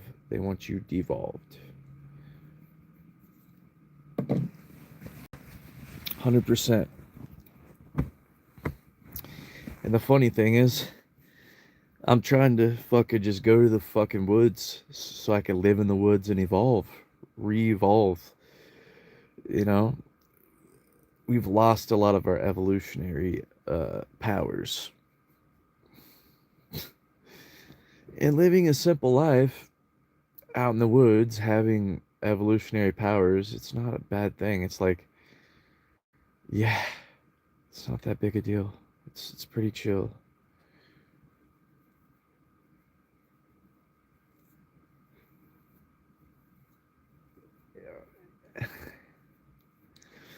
So yeah, everybody is a creator. Everybody is a creator. That's the facts. And keep creating, keep creating. We are just in a chaos of creation of people that use others or build with others. So that's the facts. Those that use people eventually meet their fate, whether it's energetically a slow fate of not being able to have the anti-aging powers present within their aura, and then having to try to like get it from some outside source. They become dependent on what's outside of them versus what's inside of them. And we all have different dualities in us. This could be somebody right now. It's just straight darkness, and then there's a little bit of light in them. They could be this light and have this much darkness, and but they could flip flop it. They could flip flop it at anytime. You know, there's been times in my days where I'm just completely black, 100% straight darkness. You know, that's how I'm able to tap into understanding them. That's how I know how they move. Because you're not going to understand darkness unless you become it. Again, this is the light, and it all has to do with where you place yourself in the time space continuum. I mean, this is consciousness. When I'm being conscious, this is just the conscious, right? When I'm truly tapped in trying to being conscious with my thoughts. So I've only studied darkness not very much consciously and fully went into it. Most of the time, I'm here, you know? But in these times, I find myself more diving into the darkness that's within me and the world so I can understand it. You have to if you're going to survive. I mean, you got to follow the tide and know thyself. You don't want to get lost in the darkness because then you lose out on all the splendors of the light. And a lot of people have been living under a false light, which has been projected to us by the darkness.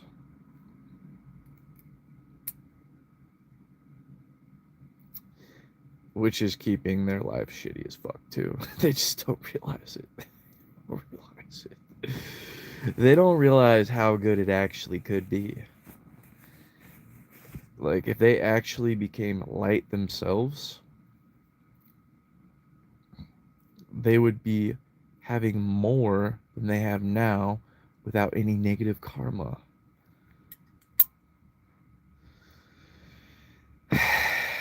It's actually true.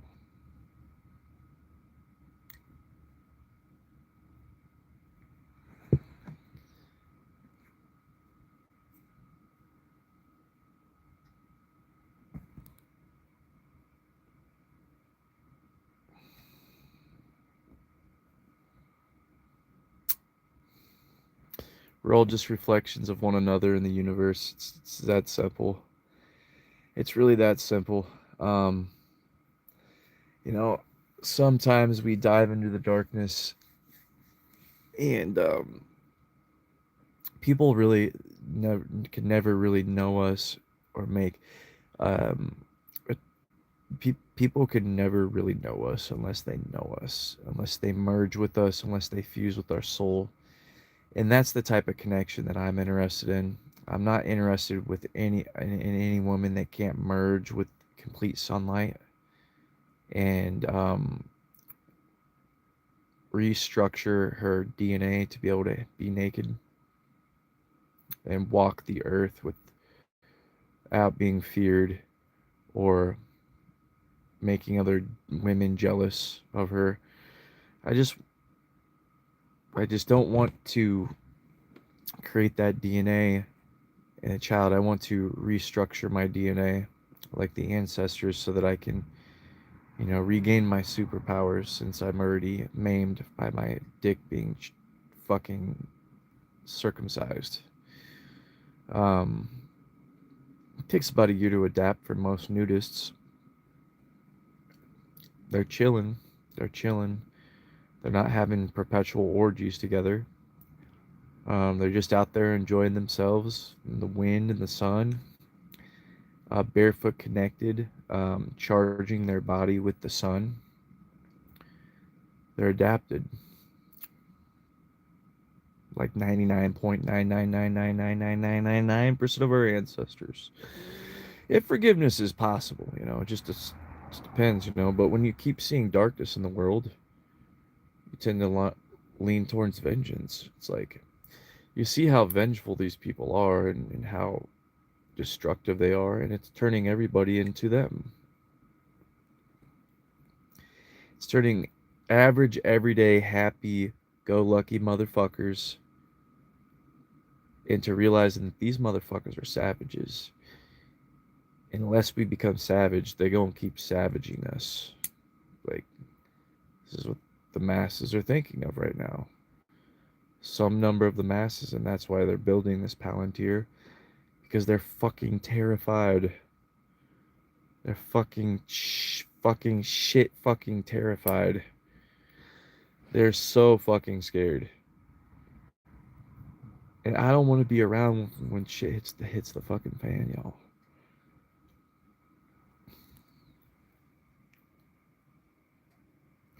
But I'm trapped. We've been trapped here. Why? Because they tortured us in school systems. They had us sit in chairs for 8 hours a day, 12 fucking years. And I don't have the skills, and I got my back broken at the factory. And I'm clinically depressed.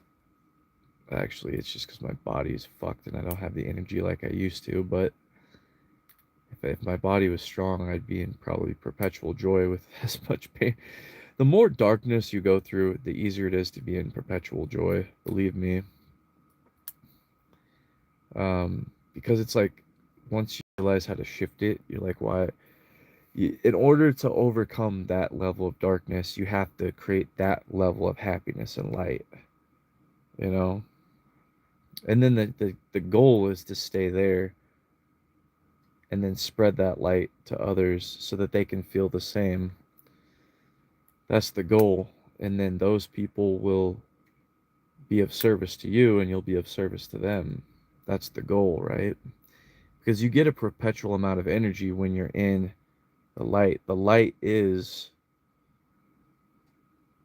where you are able to get all your energy from. When you're in the darkness, you have to pull from other people's light, you know? So get naked. Get naked, my friends. We are weird motherfuckers. We're wearing clothes when 99.99999% of our ancestors.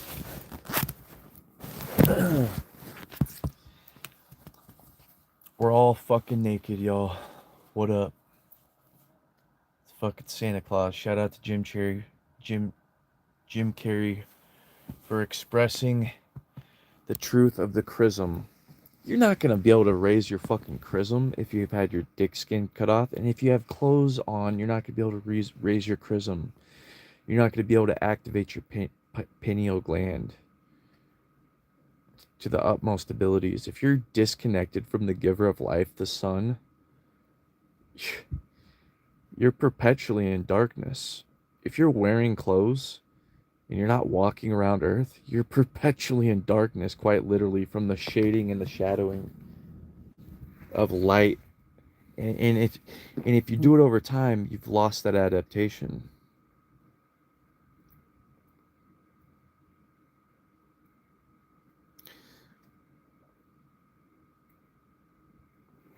Readapt. Like 0.001% of our lives, we haven't been able to endure the cold. Wim Hof, he's the fucking goat. If that motherfucker can climb up Mount Everest butt naked and stay warm, you don't need clothes. Okay? Clothes are just a way to hide yourself out of fear or be fearful of other people who are naked. And to not accept yourself where you are because of the judgments of others or yourself on your naked body. Okay? That's what it is. And you'll never be able to activate your full power and chakras. Why do you think Kid Goku was always butt naked in the fucking Dragon Ball fucking episodes? Because back in the day, kids could just fucking play outside naked in communities where they didn't have to worry about sexual predators. Because it's not normal to be attracted to something that's not developed. It's not normal. It's normal to be attracted to something that is the body is sexually developed and it looks good and the mind is mastered. That's what we are attracted to.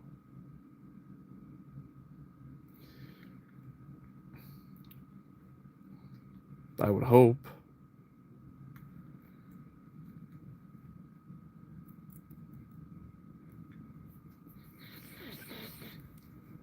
So,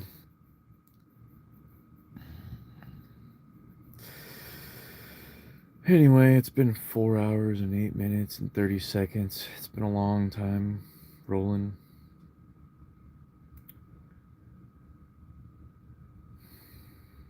I'm a stinky man, been living in this van. I'm thankful, I'm grateful. It could be a hell of a lot worse. Let's try to have gratitude in our hearts. You know, the world is a mean and nasty place. It will beat you to your knees and keep you there permanently if you let it. But, you know, nobody is that hyper fixated on you all the time. So, like, try to sidestep karma when you can, because when you do retaliate towards other people, it's, and you treat people like shit, they're gonna come for you, you know. And some people are ready for that. They're ready to fucking exalt their vengeance because, you know, they've lost focus of the beauty in the world. But anytime you're participating in war, you're losing out on peace in your own heart, and you're also losing out on joy. Mm. A lot of people don't actually know what joy is. A lot of people have a illusioned idea of what joy is. You know?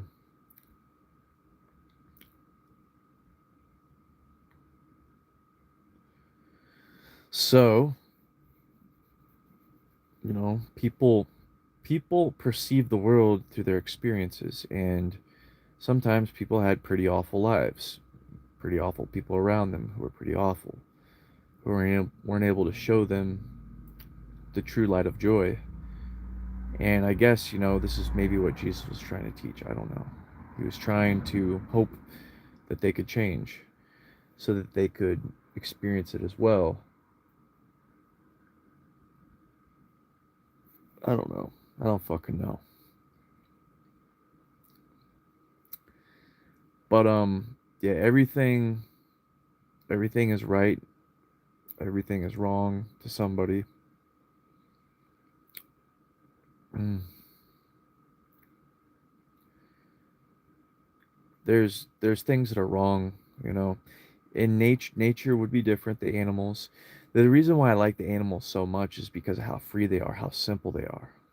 They do eat each other, but I mean, we eat them. To them, they're like, oh, well, I'm better than this animal because I'm smarter than it, and I'm faster than it, and I'm stronger than it, you know? And that's how humans think too, you know? The ones that chopped off my fucking dick skin and fucking raped me as a baby. And when I was institutionalized, wanted to drug me on 20 plus different pharmaceuticals and stuck me in a chair to groom me to be a peasant for their corporations, to work like a little bitch ass motherfucker. Yeah. So you gotta grow your mind. You gotta grow your heart. That's really important. You definitely gotta learn how to grow your heart. And you gotta learn to forgive.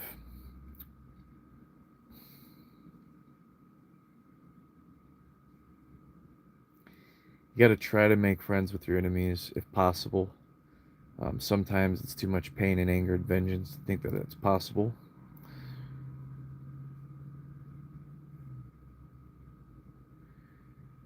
Um, but be very, very careful when you befriend people. If there's an advantage to your life, yeah, you could befriend them, but don't do anything for them because you can't trust them. But you could befriend them in your heart and wish them better, you know, instead of wishing them death, which, is a natural reaction for the type of shit that they do. But yeah, so it's fucked up, guys. But a lot of good-hearted people that are like so I watch a lot of Dragon Ball Z, and I went into a character mode last night, uh and I sent it to a man that was in the military to try to prove a point of how bad things could get if you went all into evil versus all into good, trying to convince him that utopia is possible and it'll make everybody's life better by showing the destruction that actually affects everybody. I mean, a lot of people, they make money off of destruction. We know this through, you know, Nicolas Cage and other actors that show the war machine. And, fucking presidents that fucking talk, and everybody talked about the military industrial complex, which is like everybody right now. And we're all gonna either have to learn to be soldiers, like everybody on Earth, if shit hits the fan. Like that's really something you need, like really, like you're gonna have to learn how to be a fucking soldier. Because if shit hits the fan, when you study nature, now now that's not how you want to create your means. You want to create your means through community and unity and cooperation. But there's going to be marauders, you know? And as a community, you're going to need to operate like a battalion to sweep once a day the area to take out the marauders. You know what I'm saying? Otherwise, you're gonna fucking get fucking got. You know? You know? Now let's hope that that doesn't happen. Let's really hope that that doesn't happen. But a lot of people don't like where the world is steering right now, and it could happen. It could happen. People from the top and the bottom don't like where things are steering right now from their own perspectives. So, you know, I think everybody should just try to come through the heart space. I really do. I think it'd be lit, simplify our life just a little bit. Cherish what we have. We do have a lot. Our ancestors, if we go back like 200 years, we couldn't have dreamed of everybody having this much prosperity as we have right now. You know, if we can just get people their basic needs, which is mental, physical, and spiritual health, then really there doesn't have to be a war anywhere, and everybody can benefit each other in a more prosperous way. And I'll end with that. And I took you guys down many winding paths, and this is where we're ending. So it all comes down to don't judge a book by its cover. You never truly know somebody. You may hear a couple things somebody says, but you don't know if they just said that one time.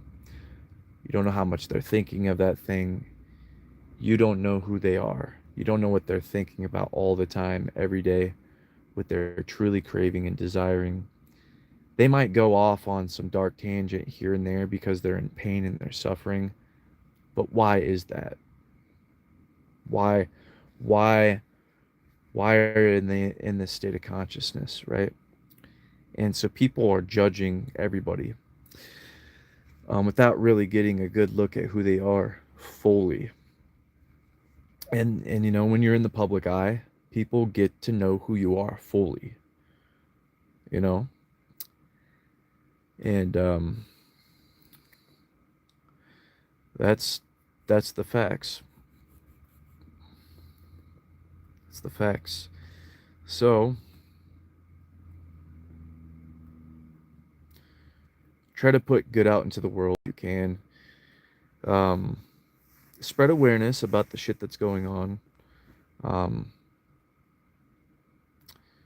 Try to put into the world things that won't have people retaliate against you. Um, like right now, I'm glad I got it off my chest. I don't really feel like exalting vengeance in this particular time space. I don't know. I feel like I got it off my chest. I went into the light. I went in from the darkness to the light, you know. But I have to go into the darkness and I have to record myself so I can go back and watch myself in the darkness and how I talk myself out of the darkness because I need to get better at doing that because I do want to be in the light. I want to be butt naked in the light during the daytime. And unless I understand my own darkness and humanity's darkness, I'm never going to be able to do that. So,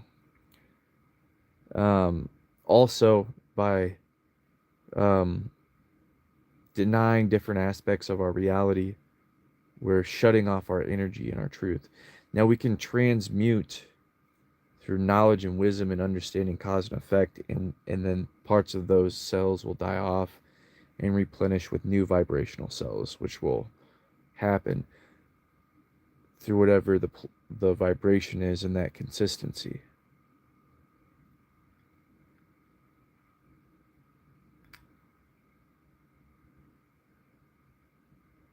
So